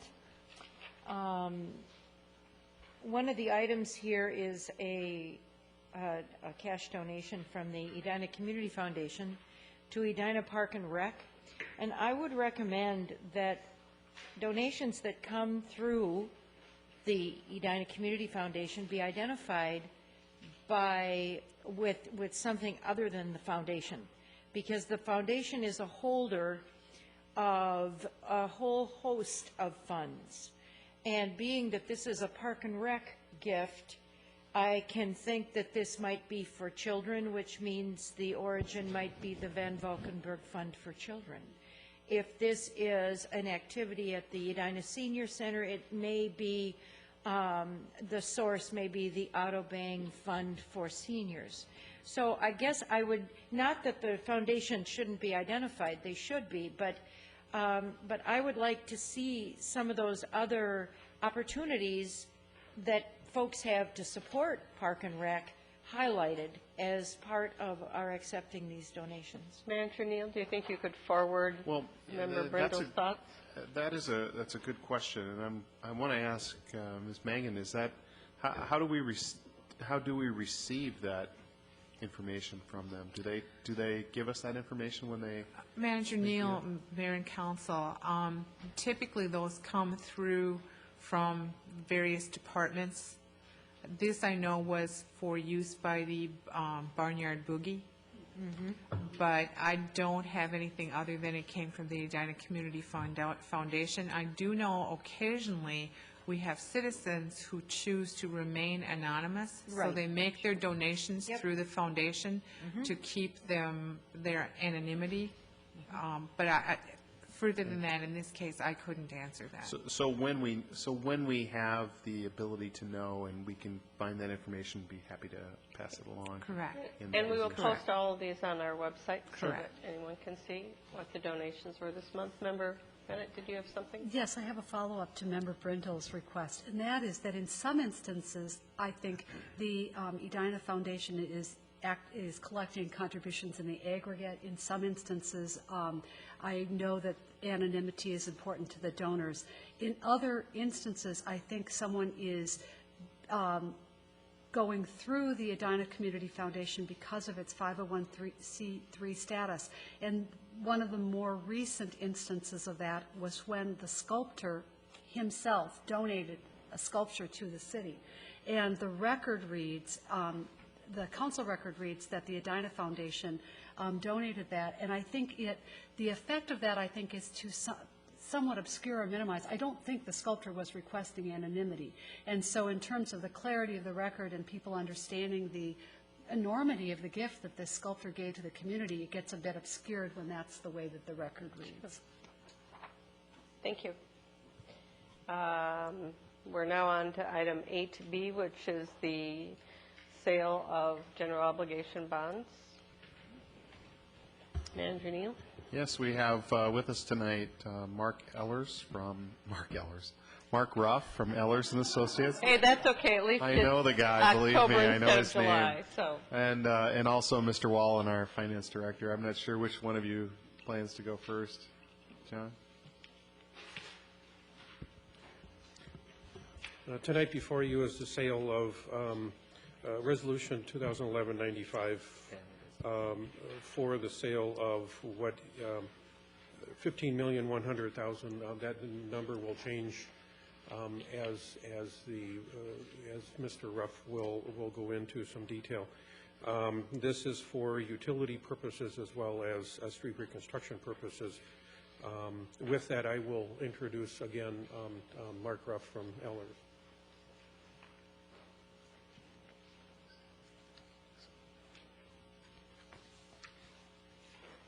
Members of the Council, Mark Ruff from Ehlers. A couple of things that I think are good news for the Council. The first is, as you are aware, the City of Edina is rated AAA by both Standard & Poor's and Moody's, and as you are also aware, AAAs have been dropping like flies around the country, unfortunately. Both the sovereign debt of the United States as well as the state of Minnesota have been downgraded by Standard & Poor's to a AA+. I think very astutely your city manager recommended that we travel to Chicago and meet with the rating agencies in person, and so the city manager, the assistant city manager, the finance director, the assistant finance director, and I all traveled on a quick day trip down to Chicago and met with both staff of Standard & Poor's and Moody's. And I would say I had a positive reaction from those meetings only in the fact that they were very short. And normally with rating agencies, when they are concerned, they will ask a lot of questions. We made presentations, really told the story of many good things that are happening in the city of Edina. Clearly, rating agencies focus on several financial factors, how your budgets are turning out at year end, whether you're budgeting using reserves. Certainly none of those things, how much cash balance are you carrying? All of those things are very much positive for the city of Edina. Certainly the activity at Southdale recently is also a positive for the city of Edina. The rating agencies are concerned about the economy as well. So I'm happy to report that both Standard & Poor's and Moody's did affirm the AAA ratings, and both of them have stable or no comment in terms of your outlook, which is also a positive thing because there are a number of entities around the state of Minnesota, counties and cities that have AAA ratings which are on negative outlook by Moody's because of the downgrade of, or the potential downgrade of the federal sovereign debt. So congratulations on that. That's a big deal to have a AAA rating from both rating agencies and to survive with this an economy. And certainly kudos to both you as a council for good planning and also for your staff for being proactive in protecting those ratings as well. Ratings are meaningful only in the standpoint that they have financial benefit for you, and also happy to report this evening that the bond sale did attract 8 bids, and we had a winning bid from Piper Jaffray at 1.9583%. So under 2% for these 10-year bonds is, again, outstanding interest rate, as well as the level of interest from the bidders. The bidders came not only from the Minneapolis area, Piper Jaffray out of their Minneapolis office, but BMO out of Chicago, Janney Montgomery out of Philadelphia, Baird out of Milwaukee, Stifel Nicholas out of Denver, UBS out of New York. So clearly national interest in this bond issue. That's part of, you recall, the reason that we combined a couple of purposes into a larger bond issue. Certainly a larger principal amount also was attractive. The bidders did bid a premium, meaning that just given the way they market the bonds, they'd like to see higher coupon rates over the long term, and so they're willing to pay you more than your $5,000 increments in bonds. So we did reduce the bond size from $15.1 million down to $14.55 million. We also were able to reduce the size of the issue because the overall costs came in lower, and most significantly, the underwriters' fees. We allowed them up to $105,000, and their fees came in at $34,000. So, you know, these are interest rates that are under 20 basis points from what we projected, and I really think that the AAA rating was a significant factor in that. So we have closing set for when money will be exchanged on October 27th. Attached to the report are both the rating agency reports. I'm sorry to say that when I arrived at City Hall, I realized that we had last year's Moody's report, so I just hand out this year's Moody's report to you.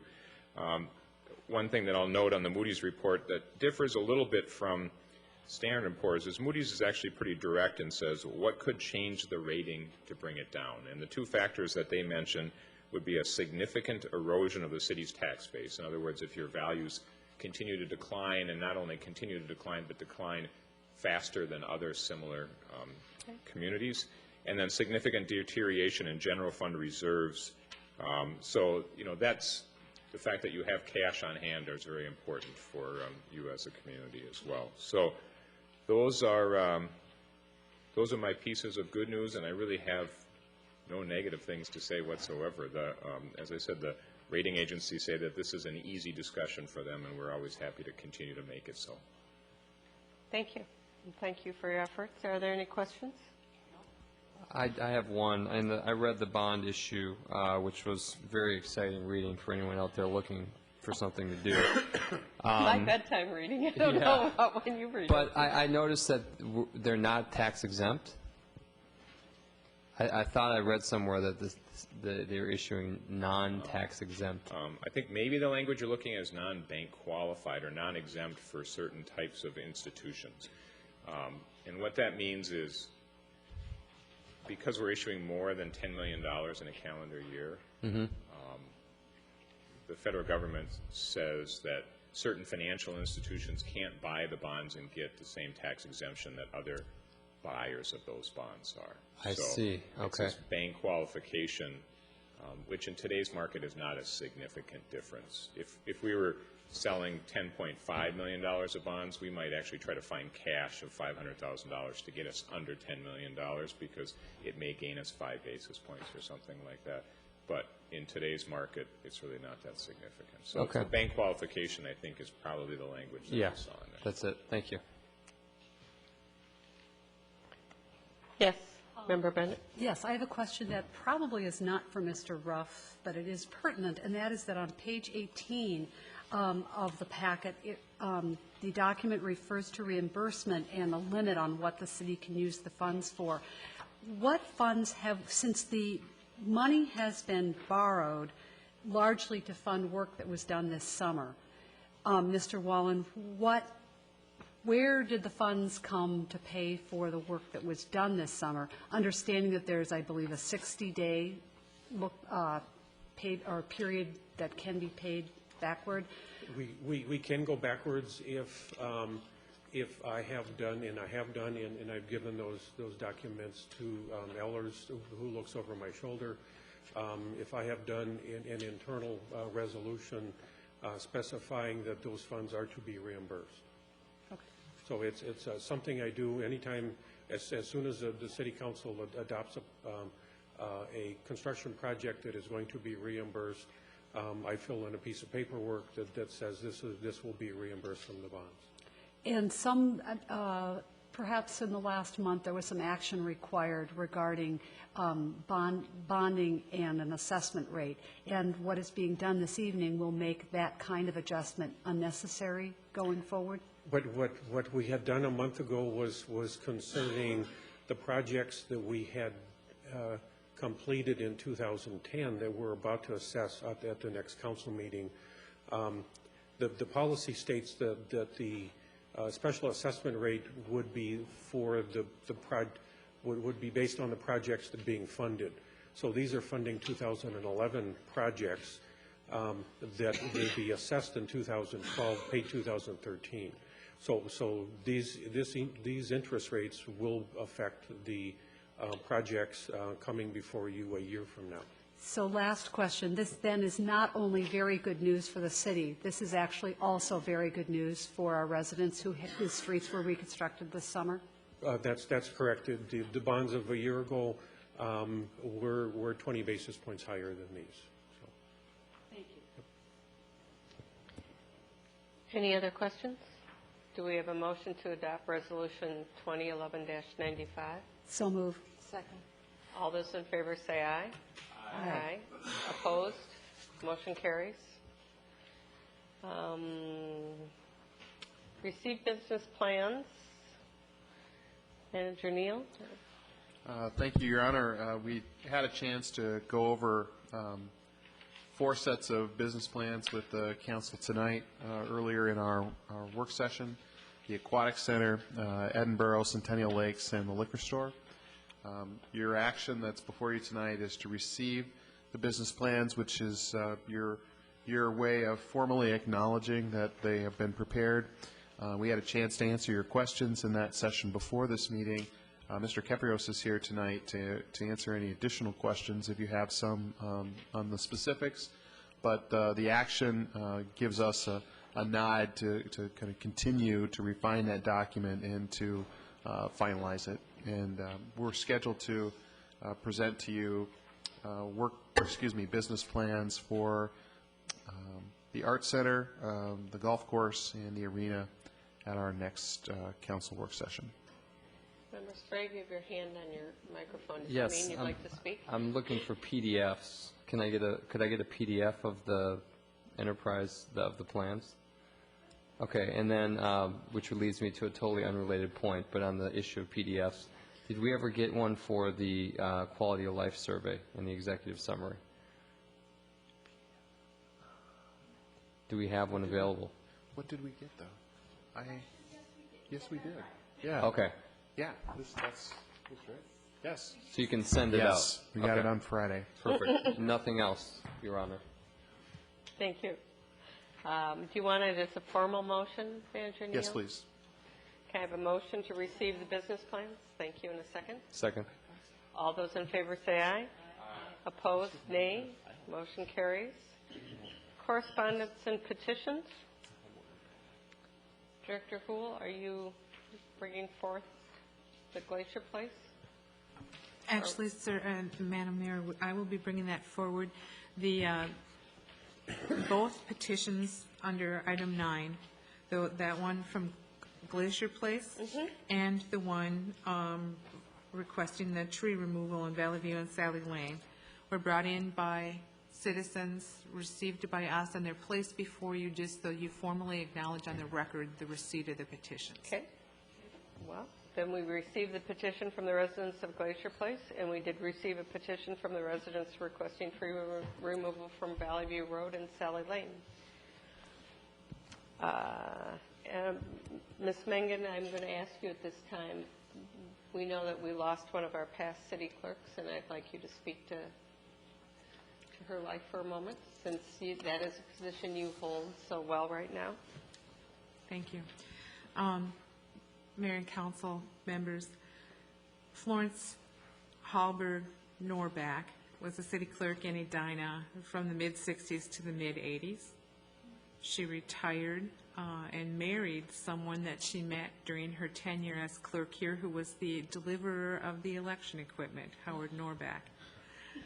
When I began work in Edina in 1995, Florence actually worked for me. She was recruiting election judges, and Howard worked for me until 2000, when he followed the election delivery truck around and made sure that all of the equipment was safely put into a closet, or that the voting booths were put in a place where the judges could find them the next morning.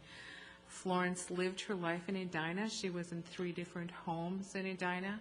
She was a member of the Garden Council. She was a member of the Daughters of the Republic. I think she was active in the League of Women Voters, and was an avid golfer at part of the senior league. Lived in Dewey Hill until she and Howard moved to Friendship Village a few years ago, and she's had a fairly lengthy illness and passed away in September. Thank you for sharing that with us. Do you want mayor and council comments now, members of the council, or can we go to the manager's comments on the neighborhood association? Do we have any other correspondence received? Did I forget to ask you that, Manager Neal? Only what was in front of you tonight. Okay. Thank you. Then let's do the neighborhood association progress report, and then we'll take comments. I'm hoping the mayor shows up, because we have kind of a YouTube moment with him, so I'm hoping he can be here to share it, but we'll see. All right, I'm going to ask our new assistant city manager, Karen Kurt, to give her report on this. She's been working on the neighborhood association topic and put together this report for the council. So, Karen? Good evening, council members. I'm relatively new to the neighborhood association subject, but I understand that there's interest from the council in terms of looking at neighborhood associations here in the city of Edina. And so we did some brainstorming internally in terms of how we might be able to support that, or what the next steps might be in terms of moving forward. Obviously, there are a lot of benefits to neighborhood associations in terms of building connections between community members, also raising awareness about what's going on within the community, and then from a city perspective, being able to communicate with residents and to get feedback from those residents. And in terms of looking at next steps, there were kind of 2 areas that we were looking for feedback on. One had to deal with just how we would go about potentially organizing those neighborhood groups. In some communities, it's a very organic process where the city is very passive, and the neighborhoods just come forward with their boundaries, and the city recognizes those boundaries in the association. For most of the communities here in the Twin Cities, it's a pretty structured process in terms of where there's preformed boundaries, making sure that all residents have an opportunity to join an association, and that association is, or that area is sort of large enough to accommodate the association function. And so that was one item that we're looking for feedback on. The second item had to deal with just the type of staff support, and you can see that I proposed 2 options. I think there was, and again, this was after some staff brainstorming. One was described as a very basic staff support, where we'd be just sort of helping provide some resources and some basic communication tools.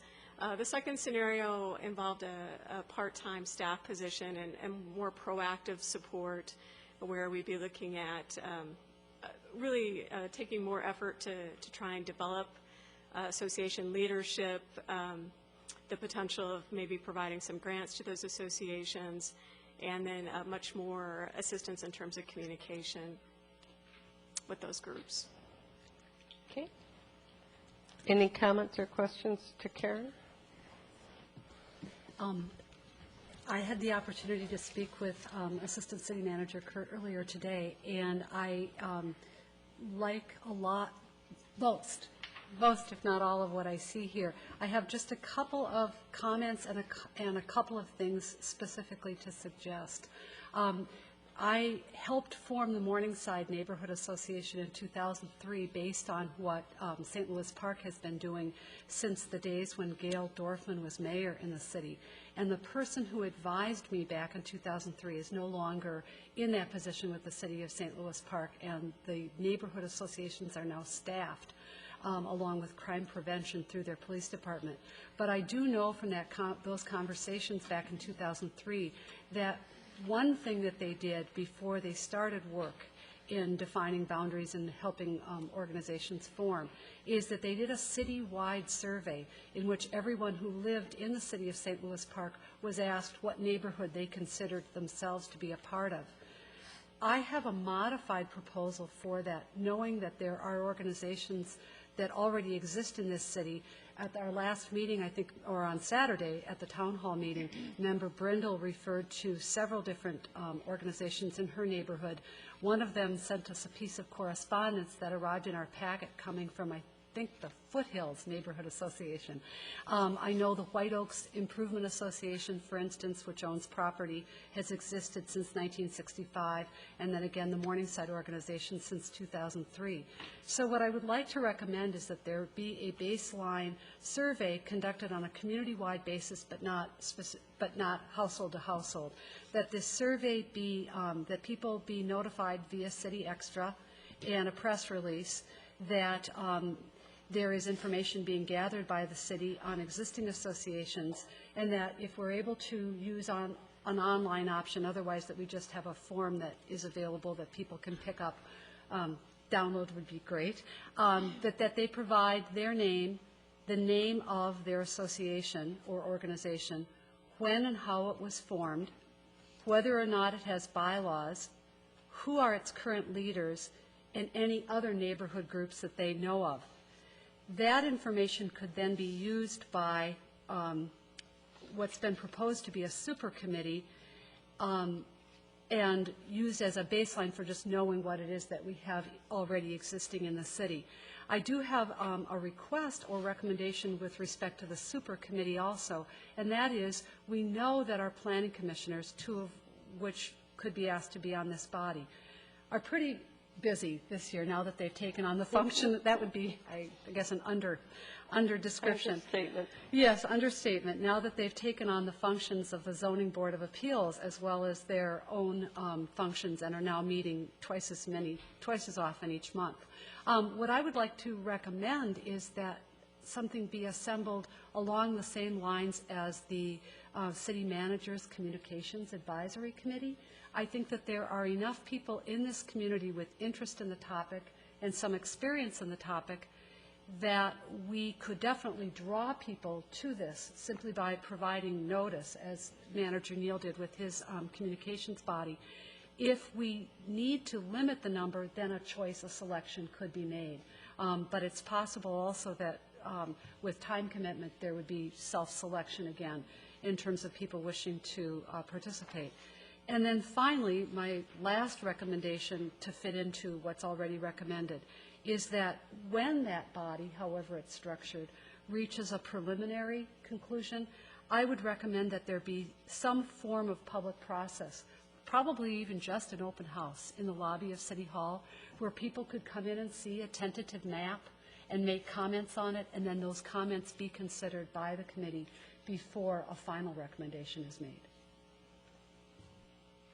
I would stand behind those ideas. On the committee, I would leave it up to Assistant Manager Kurt in her ultimate discretion for the final membership numbers. For instance, if it got too large, but I'm thinking that it will probably end up to be just right. I doubt there's 50 people out there that want to spend that time to do this particular topic. However, that's why I want to leave it up to you in your discretion to limit it, or also to make sure that, you know, HPB has expressed interest in this topic, to make sure it's seated with some of those interested parties as well. And in terms of the city's support options, I I kind of see the best option somewhere between 1 and 2, of course, in the middle. 1 seems a little bit bare bones. I don't want to launch this thing without adequate support to get it off the ground. That kind of defeats the whole purpose. On the other hand, there has to be some type of phased approach, and in the future, were we to do a grant program, that might be the ultimate phase, but I think phase 1 would be more along the lines of the proactive, with a caveat that it has to work for our budget as well.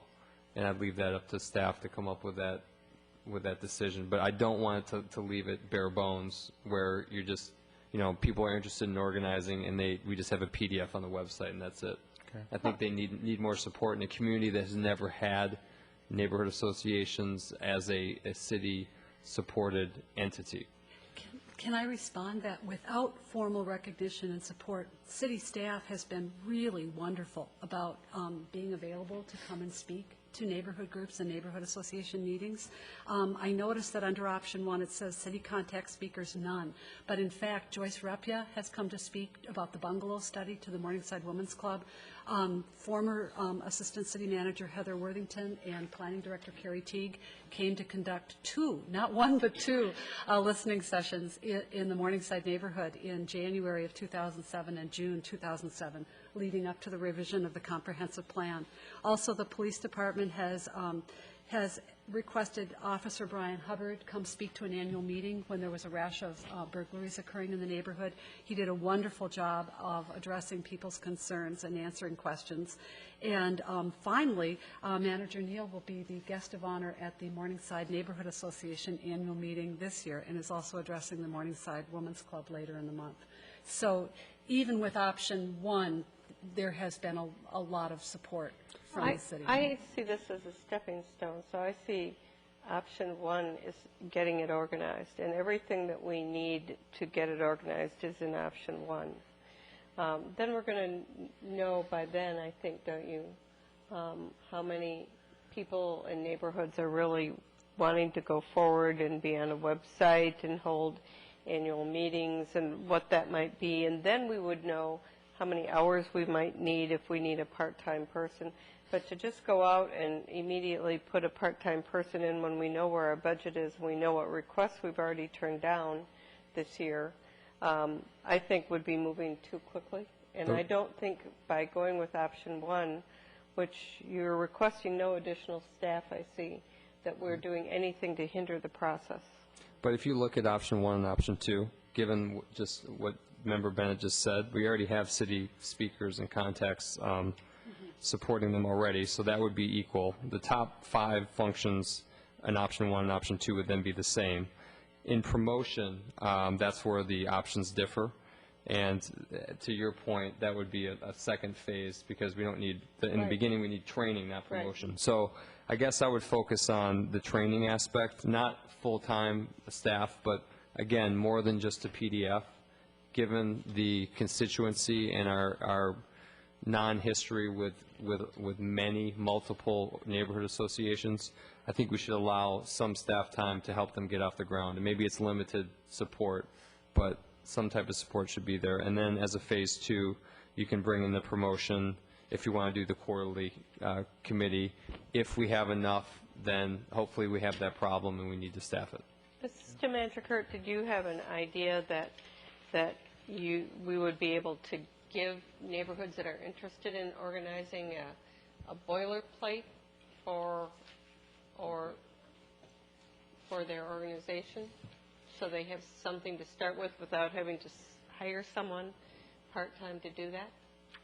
I do think there are some really good resources available from other communities, and you can go to Battle Creek, Michigan, Palm Springs, California, and they'll have sample bylaws, sample minutes, booklets on how to organize, how to facilitate your first meeting. Is that something we could gather here at the city so that could be a handout to each neighborhood should they choose to get it? Great. Member Brindle, sorry, I didn't mean to pass you by. The city of Falcon Heights received an award a few years ago on their neighborhood organization, and I've got their packet at home. It's got kind of the nuts and bolts of how they did it, and what they were awarded for, and it's actually really nice. And that is something, it might still be available online. I found it online, but I can certainly share it if we can't find it. I became aware of it when Heather Worthington was here. Looking at the goals, there's a couple of things that I personally would like to see highlighted. One of the goals is crime prevention. And we sort of allude to that in the second to last goal of provide a sense of security as neighbors get to know one another. And possibly crime prevention is an additional goal. But just the ability to have that connecting link to neighborhoods for the purpose of informing them about things they need to be aware of. So that would be important.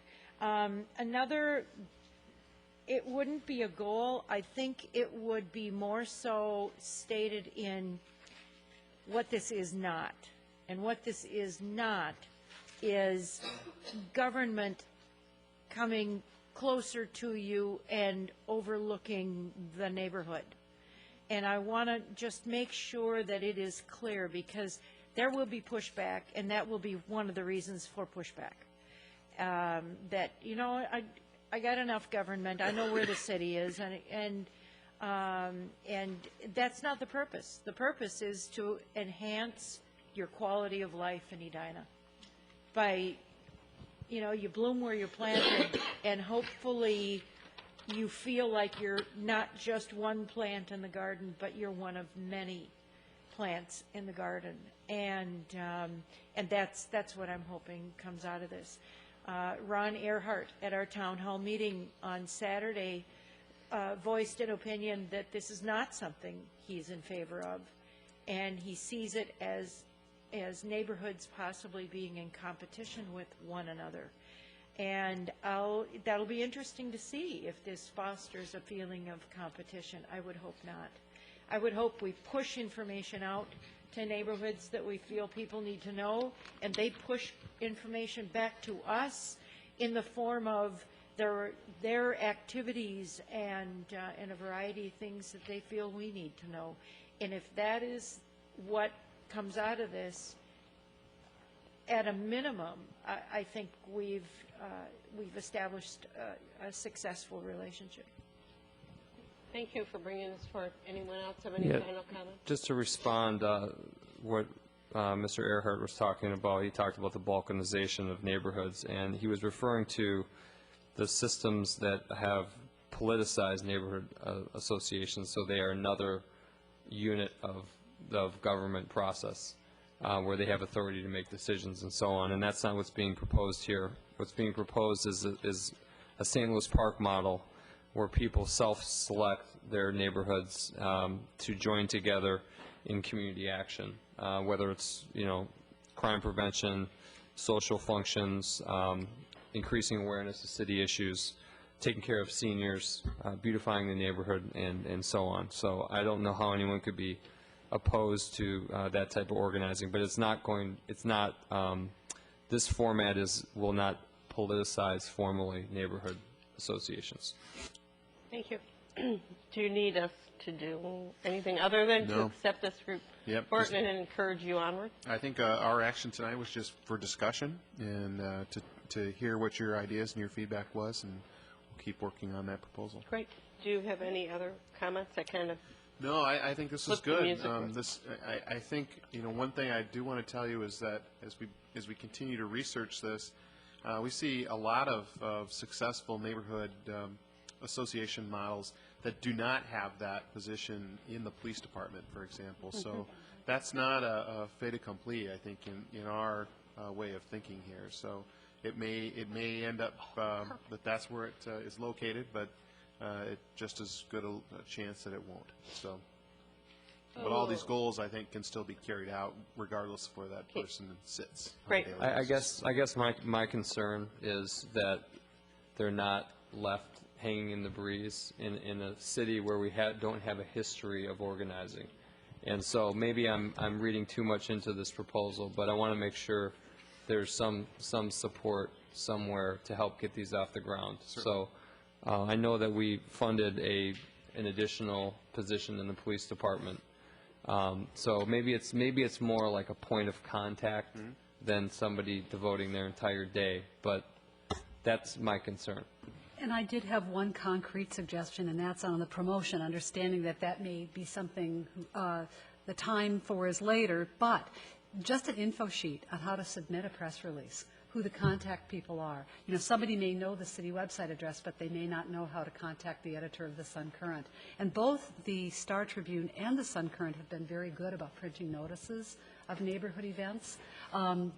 So just that kind of sort of go to the website, find that information, support could be very helpful. Good. And the mayor has joined us. Welcome. Does that mean that you're ready for my YouTube moment? Before we go to our individual comments, because we're all going to want to talk about this a little bit, we went to a kickoff with Blue Cross Blue Shield in Bloomington and Richfield in the city of Edina last Tuesday morning for a great opportunity for our city. And we all know the do guy who's on the Blue Cross Blue Shield commercials as he dances his way across the doctor's office. Well, we had the do guy because our new joint venture in trying to become more of a blue city. Yes? No? Are you getting there? I can't show the video because it hasn't come to Blue Cross's branding committee yet. I've got the book, but I have photographs. Okay. Wow. Well, I'm really hoping it gets across because I was hoping to show the mayor dancing with the do guy in front of our city hall, which is a classic. He has got some moves that none of us knew he had. He's probably going to get more hits than the kitty playing with the Super Bowl on YouTube. However, I'm going to let everybody talk just for a couple minutes about this new initiative, and you want to hit us off as Jennifer gives us a picture to live with? Sure. I'll be happy to. Oh, excellent. Movie camera. Oh, excellent. You know, we could also just have the mayor perform it right now. There's no reason to use video when we have live. I think he needs the music. Very funny.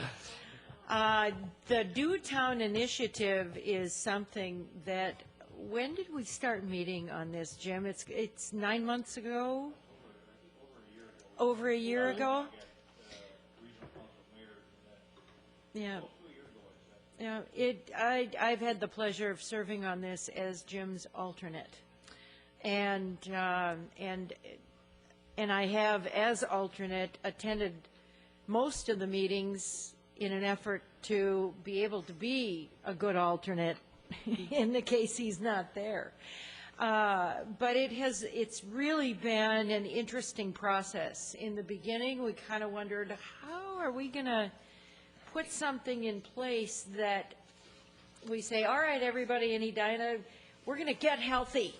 But gradually we got the idea that that's not what we're going to do.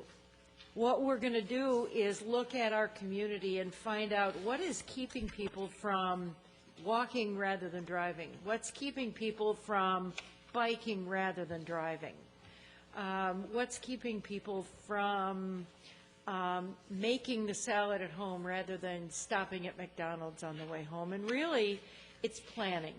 And it's a mindset, it's a lifestyle. There we go. And so that's really where this came from, and I'm very excited about it.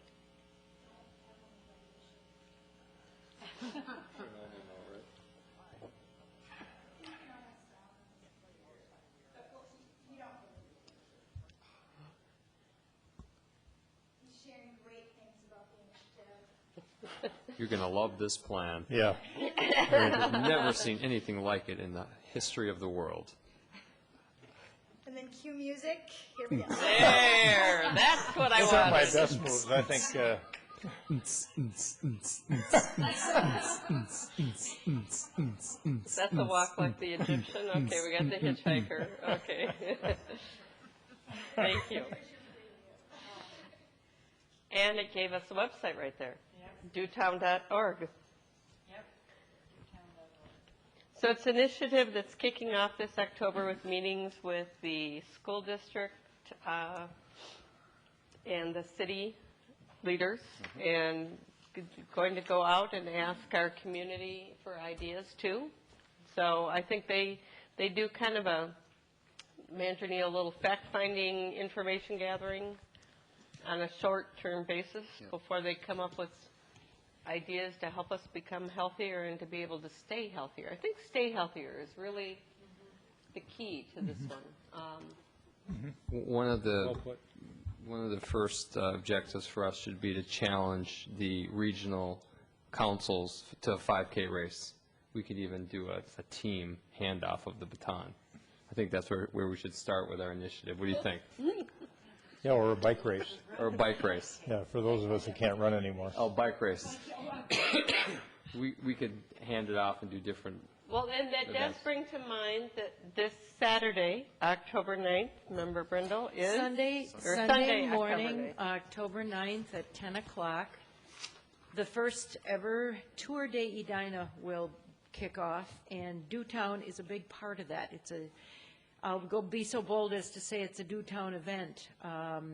Mayor Hovland will be there, and mayors of Bloomington and Richfield. Bloomington maybe? cannot be there, Can't and I he? haven't gotten a hold of Richfield yet. Okay, but we will have lots of people in Dewtown T-shirts. Grassroots Solutions has taken on the job of gathering forces to represent Dewtown, and so they'll show us. We'll all be. We're not going to close roads for this. This is biking as bicyclists will bike every day, and to encourage people to embrace the fact that we have a bike lane on every road, whether it's drawn or not, and to use that bike lane to get around Edina.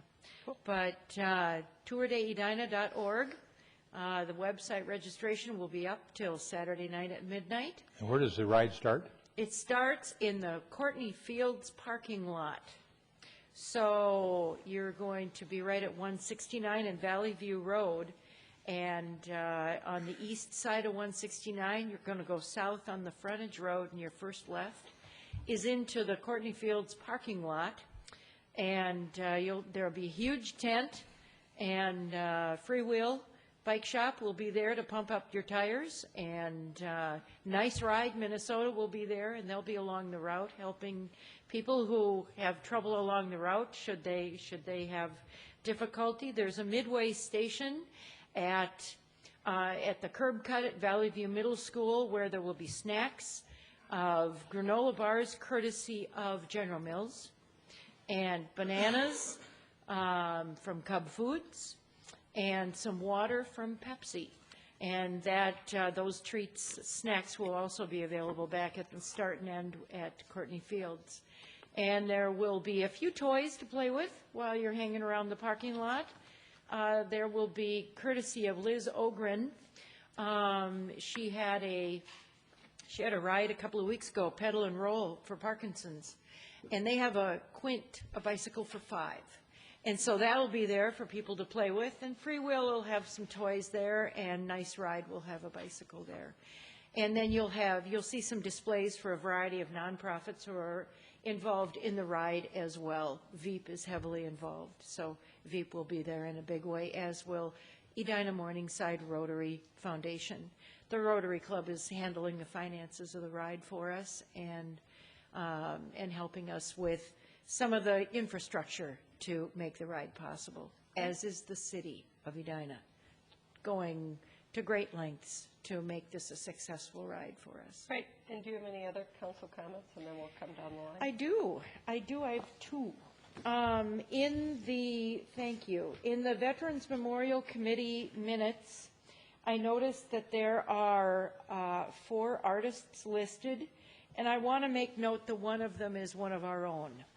John Curry is an Edina resident, very active in military reenacting. He's a Jeep enthusiast. And he's a gentleman, if you have been to the 4th of July parade and seen all the many Jeeps that have been refurbished and are in the parade carrying veterans through our 4th of July parade, he's the guy who makes all that happen. But his work is bronze. He does some bronzes. And I'm pleased to see that he was considered. I'm sad to see that he wasn't the one selected, but he is one of our own hometown boys. My other comment is that driving around, particularly in the evening when I'm looking for a street sign, sometimes the trees have overgrown the street sign. So I don't know how it is that we get those trimmed back, but if we can do that, I would appreciate. Now, do we have to tell you specifically where those locations are? If you go to our website, I believe even on the front page, there's a report a problem. Report a problem? Yep. Okay, and great. Just go to a report a problem and put it in, and then we'll get it taken care of right away. Great. So if a resident sees in their neighborhood that they have a street sign that they would like to be opened up a little bit, that's what they should do. Correct. Yeah. All right. Thank you very much. That's it for me. Okay. Before you go, I just wanted to comment on that as well, that I think we're getting it on the screen right now. There's a report. There's a report. Also, above sidewalks, you're not allowed to have an overhang of, you have to be 8 feet or more off the sidewalk from an overhanging tree and 16 feet off the street surface. So if you see a branch overhanging the sidewalk that's less than 8 feet from the ground, it can go there as well. Is the branch overhanging the sidewalk the obligation of the homeowner to remove or ours to remove? It's actually the obligation of the homeowner. And even over the roadway, it's an obligation of the homeowner also. A mistake, you're correct. That's okay. Okay. Following up on Member Brindle's comments about the Veterans Memorial, I understand from seeing the park board materials that were sent to us to prepare for tonight's work session, including an attachment that Director Caprio sent, that there is a process. Would this be a time for that announcement? Yep. Sure. Okay. Jennifer. Okay. I was going to do it under my report, but John has stayed, so John, go ahead and do it. Oh, thank you. Please, Director Caprio. Thank you. Where you are. And good evening, Mayor and Council. Yes, Manager Neal was going to bring that up under his manager comments, but I did put this in here, not knowing if this was something that the council needed to take formal action on. I know we haven't done that in the past, but I thought it would be worthy to have you take a look at it. If you thought anything ought to be different, it's certainly not too late to request or direct us to change any of the dates. The plan is to have an open house right here in the council chambers on Tuesday, October 25, for at least an hour and a half from 6:30 until we get through the crowd. And the way we'll publicize that is to do a mailing to every household within 1,000 feet of the park. That's of 108 households, as well as we'll put it in the newspaper, we'll put it online, put it on our electronic board, and hopefully we'll get a good response to that. From the comments we learned from the open house, we'll then pass that along to the park board to receive testimony at their November 7th meeting. And from there, we would hope to have a public hearing like you had requested earlier, the directed staff to be sure we have a public hearing here at the City Council. And currently, I guess I'm proposing that would be on your Tuesday, November 15 meeting. Director Caprios, there is already a meeting scheduled that day or evening, and that would be my question for someone who could perhaps bring this up electronically now that Director Teague is no longer here. And that is the Grandview Small Area Plan study is holding meetings on Tuesday the 25th, Wednesday the 26th, and Thursday the 27th.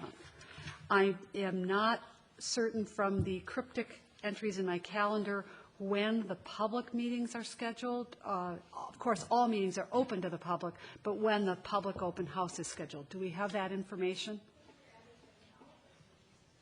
Yeah, I think Right, that's but their when is purpose. there, for instance, on Wednesday, September 21st, there were meetings all day, but there was a meeting that the public was expressly invited to that evening here at City Hall. I know that there will be noon open houses, I think on the 25th, 26th, and 27th, again, as part of that process. Are there evening meetings on, is there an evening meeting on October 25th?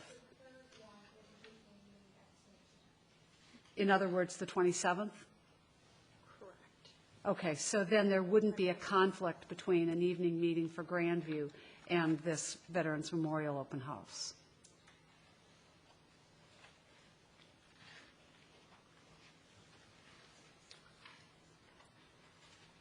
You know,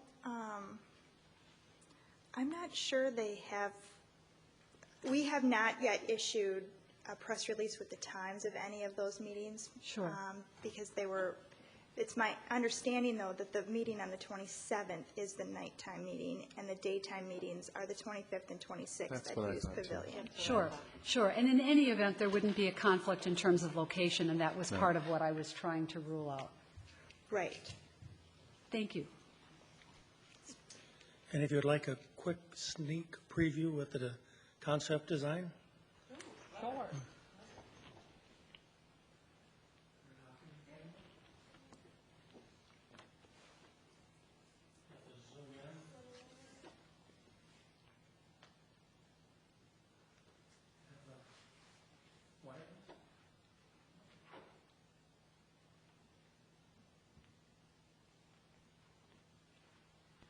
Just quickly, this is the concept design. It's a fairly, well, I don't want to use the word plain, but it's, I guess it is somewhat plain. Simple. Simple, thank you. We have a beautiful sculpture that's proposed to go on this piece of granite.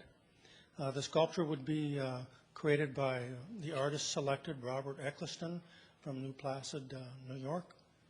And it's an eagle of a bronze statue carrying a peace wreath. And the symbols here would be the 5 symbols of the 5 branches of service. The only names on this granite would be those of who have been killed in action in Edina, and right now that number is 32 from all the research that's been done. You'd have 3 flagpoles. The benches would be 4 benches around here. And it's yet to be determined a lot of the details as far as the committee's torn between where it should be wood or granite. And just quickly, the site location. You want to zoom in on it? This is probably more information than you wanted to get tonight. Here is the location of it, and this being Utley Park. Here's 50th, and here's Wooddale. This is the preferred location, probably hard to see. And a more colorful version of that, as it's laid out from a bird's eye view in a concept drawing. From a bird's eye view, it's a star design with pavers. The granite piece would be here. So ceremonies would take place back in this area looking toward the creek. And a little closer view of that.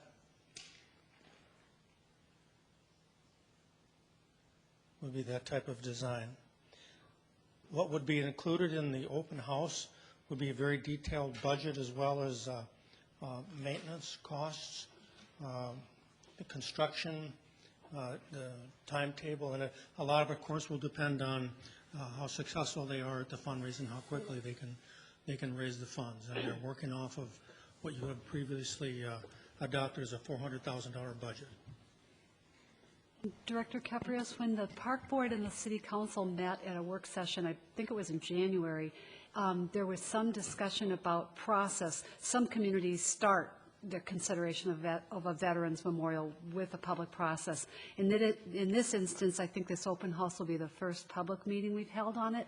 And the minutes of that work session say that the public would be presented with a couple of options and people's opinions would be gathered, but it looks like it's advanced beyond that point at this time. It looks like the site is selected and the design is selected. Is that correct? The site is selected. The design, actually, the architect was asked to come up forward with about 2 designs to show both the committee and the public. He came back with, he felt that financially that would be counterproductive. This seems to be reflective of the committee's choices that they've made to date. That's where it is. So you are correct. Okay. Any other do you have any other? Not on this item, but I do have other. Okay. Are there any other questions on this particular piece of information, Member Brindle? Just a comment that it's elegant in its simplicity. It just fits that corner very nicely. It's not a big area, so something that would be grandiose would be too much and overwhelming. And this does look like it fits it well. So, nice call. Well, my thank you, and my compliments really are to the committee. They've worked so hard, and the architect's done a wonderful job, and a big appreciation to the Public Art Committee for helping them secure an artist. I think they'll do just a wonderful fit. Thank you. Thank you. Thank you, Director Caprios. Okay, you want to continue? Yes, please. For Director Houle, the council members and probably engineering department received notice of a public open house that will take place in Minneapolis tomorrow evening. Notice from the Metropolitan Council on Minneapolis Interceptor Rehabilitation Project Draft Facility Plan. And would you like to speak to that? Councilmember, Well, and here is how I think it does affect us, so that's why I'm bringing it up. I did scan through that, and as I saw it, I didn't get into the details, is that it starts at the France Avenue border and goes to the east into Minneapolis. Well, there are 4 parts of the project that all start at intersections that are joint to Edina and Minneapolis. They're the intersections of 39th and France, the intersection of 42nd in France, the intersection of 44th in France, and the intersection of Sunnyside Road in France. And I will try to get to this open house tomorrow evening at 6. I have about 4 places I'm supposed to be all at the same time, but I'll try to get to this one first so that I can at least pick up extra copies of the handouts.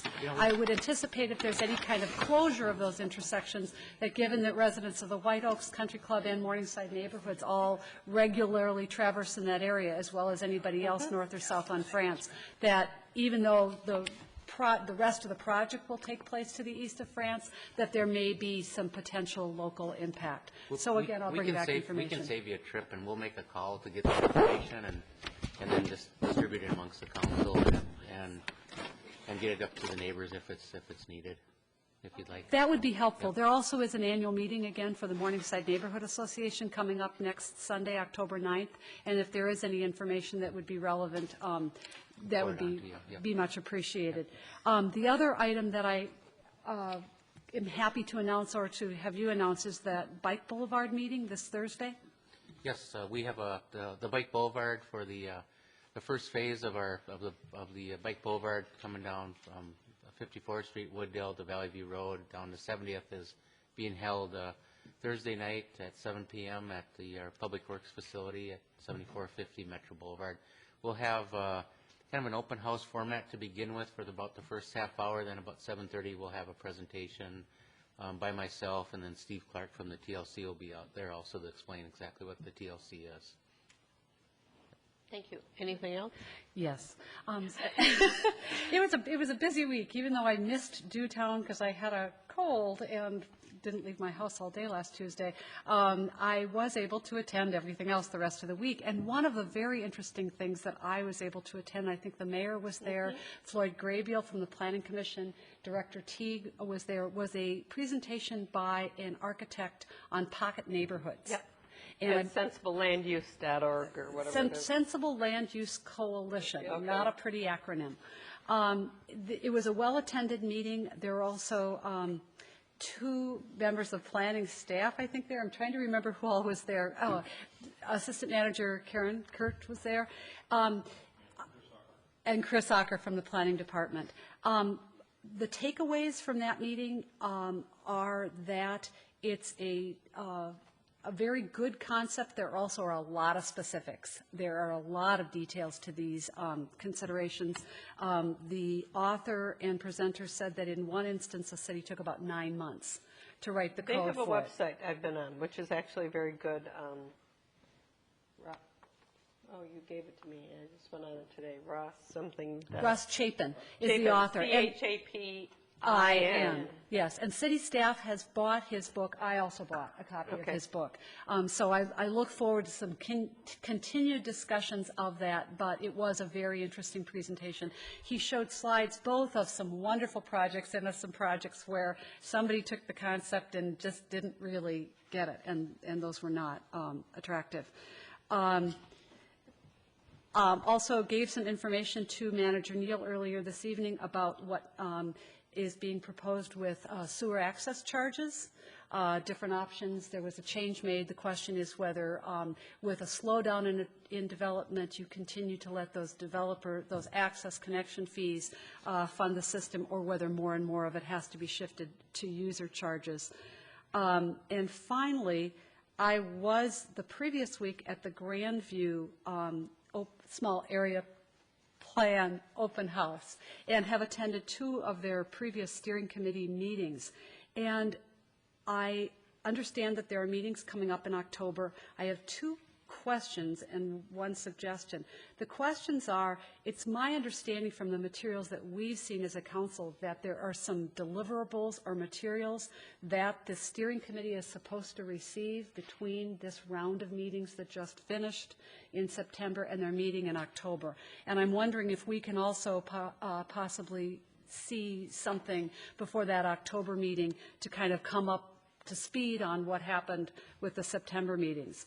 So that's 1 request. My second question is that after the great series of meetings, the great round with the community advisory team, the CAT, there are a lot of people who are serving on this steering committee, I think over 50.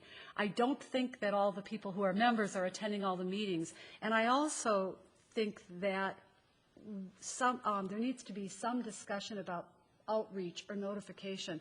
I think there were 5 people at the public meeting on Wednesday, September 1, who were not members of the steering committee. And so this idea of drawing in more of the public with all the concern about the area, the question that we had at the town hall meeting on Saturday morning, I think that some thought needs to be given to how we can do a better job of reaching people and turning them out. So you wanted more than 5. It isn't that there were 5 people that had never been before and you didn't think they should be there. Oh, no, they'd been there before. They just weren't members of the steering committee. I was one of the 5. So I think what we're not reaching is we're not reaching people who came last time to see the boards in the lobby and kind of see the work. And one suggestion that I have is in this next round, there was discussion on Wednesday, September 1, about forming focus groups. One of the members of the steering committee questioned whether we couldn't maybe involve people from the community who don't have, an evening every month, but maybe they have an hour or 2 hours. And could we, there was an after discussion. I spoke with Kevin Staunton, who's leading the effort about this, but I'm not sure that where that concept is going. And I'd like to urge that there be some consideration given to involving people in those focus groups in order to have more people be a part of the conversation. And that is it. Okay. Member Sprague? Yes, speaking of bike lanes, we have not done the markings on 44th Street yet, correct? No pavement markings have been done on 44th Street. And I'm wondering if, given that we're having some discussion about advisory bike lanes on Wooddale, if we could delay the markings until we come forward with whatever the recommendation is. And the reason why I say that is not because it's my good idea, but the ETC mentioned it at their last meeting. They're very similar roads, Wooddale and 44th, in terms of being collectors and connecting the commercial nodes and residential houses and sidewalks on one side and so on. And maybe one of the concepts for Wooddale in terms of street markings will work there as well. Yep. Part of the project, council members, Sprague and council members, is we weren't planning on putting markings on the pavement on 44th Street. But I agree, whatever comes up on Wooddale could be applied as far as sharrows or something like that on 44th Street. Or advisory? Yeah. Okay. All right, so we have time to do that in the future. Yeah. Okay, good. And then the Newsweek rated top 15 can-do American cities. I'm glad the mayor's here to hear this because I thought the rating factors were very interesting. They were sustainability, transportation and infrastructure, livability, and business development. And some areas that I think we have been focusing on pretty heavily. But my challenge to Manager Neal and the mayor and all of us is to get us on this list because I think we are a can-do city. And we are doing a lot in all of these areas. I think business development will come forward even more when we hire an economic development member. What's the economic development? What's the name of it? Director. Yeah. Director. That will help us continue to build on the strengths we already have. So that's all I wanted to share. Thanks. Mayor Hubble. Make it a challenge for all of us. Yeah, for sure. Sounds good. Well, good to see all of you. I was really pleased when I saw the cars in the lot when I pulled up, so I could come in and visit with you a little bit. On the public art side, it reminded me of something that this summer we were at a wedding out in the Napa Valley. A Edina girl that got married out there. Anyway, in the town of Yountville, there is an art walk, and it's just a small little town in the Napa Valley that is known for its restaurant scene. But when I walked the streets there, it made me think about our promenade. And then on the sidewalks themselves, like say at 50th in France or 44th in France, what they've used are thin pieces of sculpture that fit into the environment without being invasive. And it just made me think about, well, there's another possible charge for the Public Art Committee to think about creating that public art environment in a few other places in our community other than just on the promenade. And I think it would be actually not only cause people to feel better, but also I think it'll be a business economic development driver in a way, this beautification of Edina. So that's one thought. Really great news this past week on the double AAA bond rating renewal. And maybe you've all talked about that already, but pleased with our team that went down. And, very pleased. And so happy to have that renewed. It was a bit of the talk of the trip to Portland. We left for Portland on Sunday morning. We got out there. We picked up our bags and headed for the U.S. Bank building out there. Remember when U.S. Bank is actually an Oregon-based company. Our banking system here was at First. You remember the name of the old bank? First Bank. Well, First Bank. First Bank. Yeah. Actually took them over, but then took their name. So we met there. They've got 5,000 employees at U.S. Bank in Portland. They've got 10,000 here. So we met there, and then they had they gave us a little bit of a introduction to Portland in terms of geography, culture, politics, business, the social scene. The woman who's the president of U.S. Bank Oregon spoke. We had a professor of urban studies and planning that talked a little bit about the history of Oregon. They feel like they have a lot in common with us from a cultural standpoint, that same sort of notion that we're all in this together, the rising tide ought to lift all boats, and very sensitive about the environment, of course. Their economy is not nearly as diverse as ours. They kind of rode and fell with lumber and lumber products for decades. But now that's all gone, and Intel has 16,000 people working there in a town called Hillsboro. And that is the major employer. So they don't have any, I suppose you could, it's not Intel's headquarters, so they wouldn't be a Fortune 500 company there. But unlike us, where we have like 18 Fortune 500 companies based here, they do not have that same sort of diversity. Nonetheless, that transit system of theirs that they started to try to build out in the 90s when federal money was available, and 82% of the money was federal, and the rest of it was just a combination of state and local money. They jumped all over that, and they got that system going. And it's a combination of light rail, streetcars, buses. It's quite a system, including out at Portland State, a tram that moves you from one campus to the other across I-5, I think, with a pretty significant elevation change, and they're running 5,000 people a day up and down that tram system, which holds 80 people per car. And then they have, it's hard to believe that we're the #1 biking city when you see the bikes out there. They've even got, at the base of the tram, they even had valet bike parking so that your bike would be safe while you were on campus. And it's right next to the Oregon Health Center. The former governor of Oregon spoke to us. She was interesting. They talk about themselves as, I would think, in terms of having gone to school out west, and you having lived out west too, a little bit more risk-taking oriented than maybe people from the east or Midwest. They talk about themselves as being the first bird off the wire. They're willing to try different things and experiment with things. And Kurt Johnson from our community is actually out there now consulting with the governor, not only from our community in terms of the Twin Cities, but he lives right here in Edina. He's consulting with the governor of Oregon on remaking their whole education system. Kurt, if you remember, he was chief of staff at one time for Arnie Carlson, and also ran the Met Council for 4 years. Very bright guy. I think he was president of Hibbing Community College when he was 28.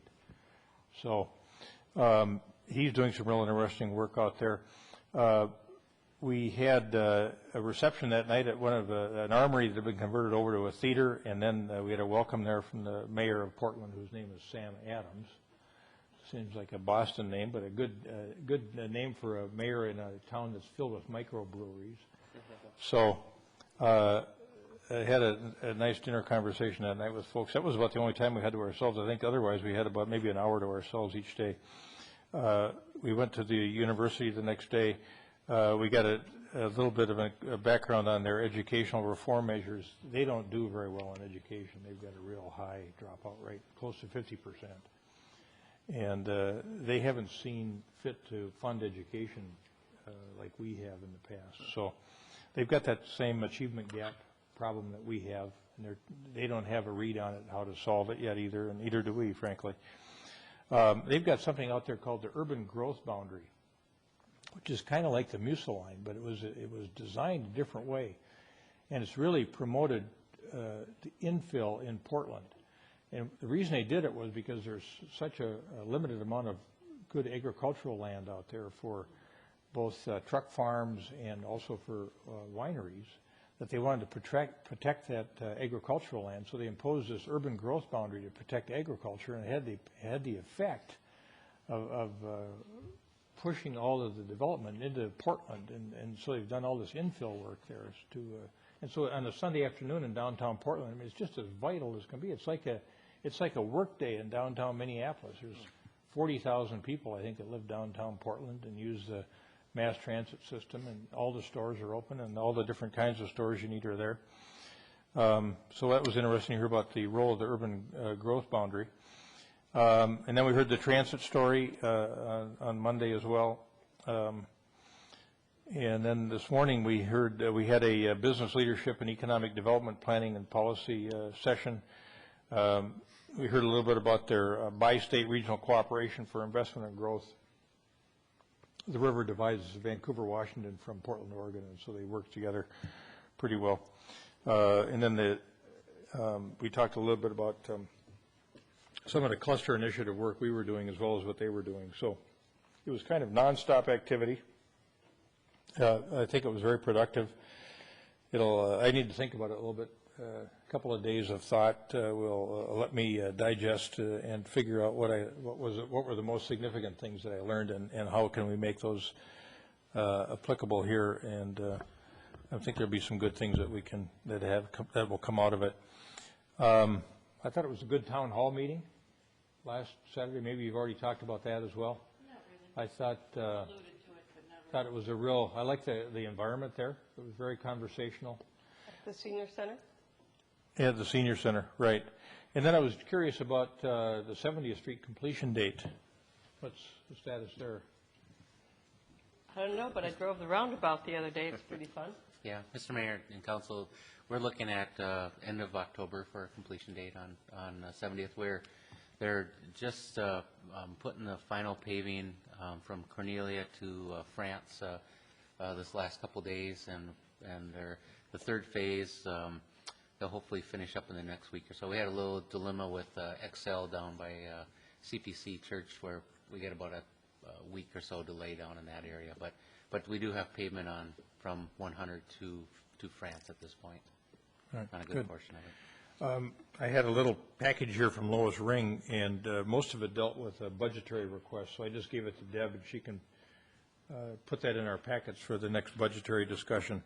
And then there were some little plasticized cards in here on the promenade that Lois asked us to put into our pockets, so I just passed all those out, and happy to be home, happy to see all of you, and eager to get back to work on the day job, at the day job, and on City of Edina matters. So, Great. I don't have a lot. I do have one thing. I serve on the Community Action Partnership for Suburban Hennepin County, and they, along with VEEP and St. Pat's Church, are doing a Enough for All campaign, working to end poverty in Minnesota by 2020. It is Saturday night, October 22nd, from 5 to 8:30. There's a visual arts display. There's a rice bar for dinner, which should be very interesting. A poverty IQ challenge. The Minnesota Church ladies will be there. And there are 2 ways you can go, and it says on kind of the bottom of it. So if you can register by 952-697-1414, or you can email a Poshersticknick, which at CAPTCHA. So APOSHERSTNIK at CAPSH, KAPSH.org. CAPSH is a community action group that works on all sorts of different things with state and federal funding. They only work when they get the grant money. They help people with their energy bills. They help people trying to hold on to their houses and go through a mortgage adjustment. They have all sorts of different things depending on what they get funded it for. And I've sat on their board for 3 years. I will tell you, though, in the last 7 months, they had to lay off over half of their employees, of which they've been able to get back up to a 2/3 number because state and federal funding has gone so down. One thing that I think we need to be concerned as a community about people that are living in strife, both in poverty and in crisis. But that corner of where this is, which is Minnetonka Boulevard, Highway 7 and 169 and Blake Road, actually percentage-wise has one of the highest number of people living in poverty living in that one area. And it's very close to our community, and it's certainly people that we should be worried about anyway. So the goal of this 2020 Enough for All is to figure out ways to have jobs and to create enough income for people that they can work and support themselves. And that's really one of the main goals for ending poverty. And so this just kind of highlights that and really gives you a challenge, and really our state legislators should be at this because the challenge is also theirs. Can I ask you a question? Yeah. It says special appearance of Minnesota Church ladies. What is that group about? You know, I've never seen the Minnesota Church ladies, but I think they're kind of funny, if I'm not mistaken. So Are we talking like say that's Dana your Carvey, entertainment. the church lady from Saturday Night Live? Yeah, That type of that's thing? more your Okay. entertainment. All right. The other thing is, if you go on the Southdale website, they announced September 29th that they are putting up all the plans under their View News for their new food court. So you can, it's a little hard to see when you look on the computer, I noticed today, but you can, right. But it's in the Pennies part of Southdale, and it will be more open to a larger, more formal entranceway, kind of through where the RVs used to be. But they have some beautiful plans around to go visit, so when you have a chance, you're out at Southdale, I think you should stop by and see what they're doing. And Herberger's opens in November. 9th, okay, thank you, which is very exciting, and they've actually planned a new selection. They've only done this selection in one other of their stores, and I can't tell you where that store is, but not around here locally at all, in clothing and household goods and things that they think will really appeal to this demographic. So I'm excited to see what Herberger's is doing.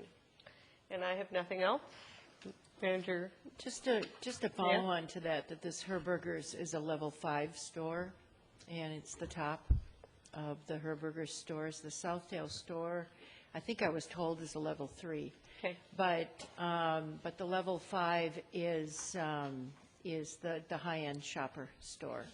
And the closest level 5 store is Grand Rapids, Michigan. So this will be a sought-after place. Great. Manager Neal, did you have something? Thank you, Your Honor. We've talked about the Morningside Neighborhood Annual Meeting this weekend and the public process. Wanted to give you just for the Vets Memorial, wanted to give you a quick update on the Sports Dome Study Group. They have been working on really kind of their mission and their goals for their study. And one of them, I think it's important you understand that they've divided their work into 4 phases. The first is to do the inventory of what's out there in the community that we have already as assets. The second is to produce a needs assessment based on those assets. The third is to do a feasibility study based on what is not being served already that would be in a sports dome environment. And at that point, the group is going to come back to the council and tell you the results of where they are. And because phase 4 is the location ownership management phase, and before they begin to get into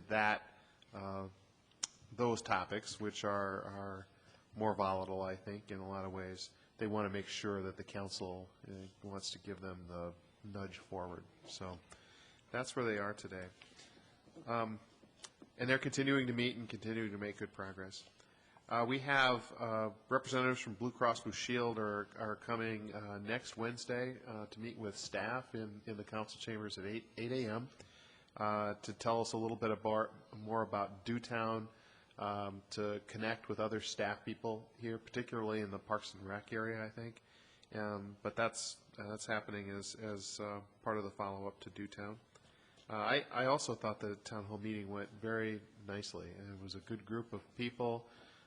We were handicapped, I think, by the weather because it was really nice, but I thought that went very well.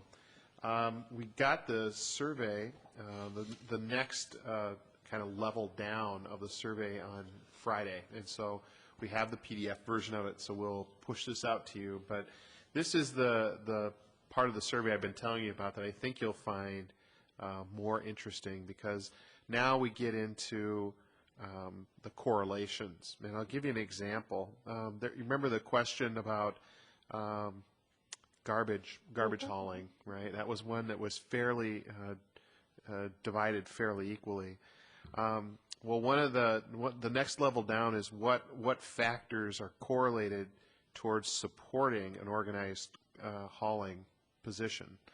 And so those people that support that tend to be residents of the northeast quadrant of the city, those that are rating property taxes as about average, those that are supporters of property tax increases to maintain city services, and those that have households with children in them. So those are the four highest correlated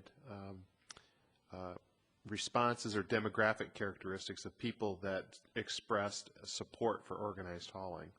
On the other side, those who are opposed to organized hauling, they have a longer list of characteristics, but they tend to be residents of the southwest quadrant. They tend to be those that rate property taxes as high.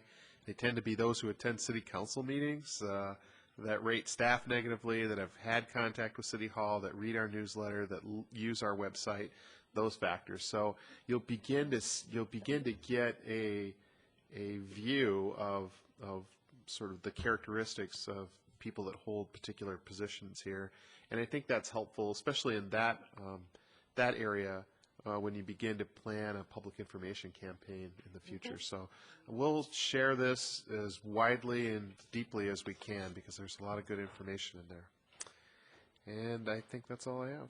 Thanks. Okay, if that's it, then we stand adjourned.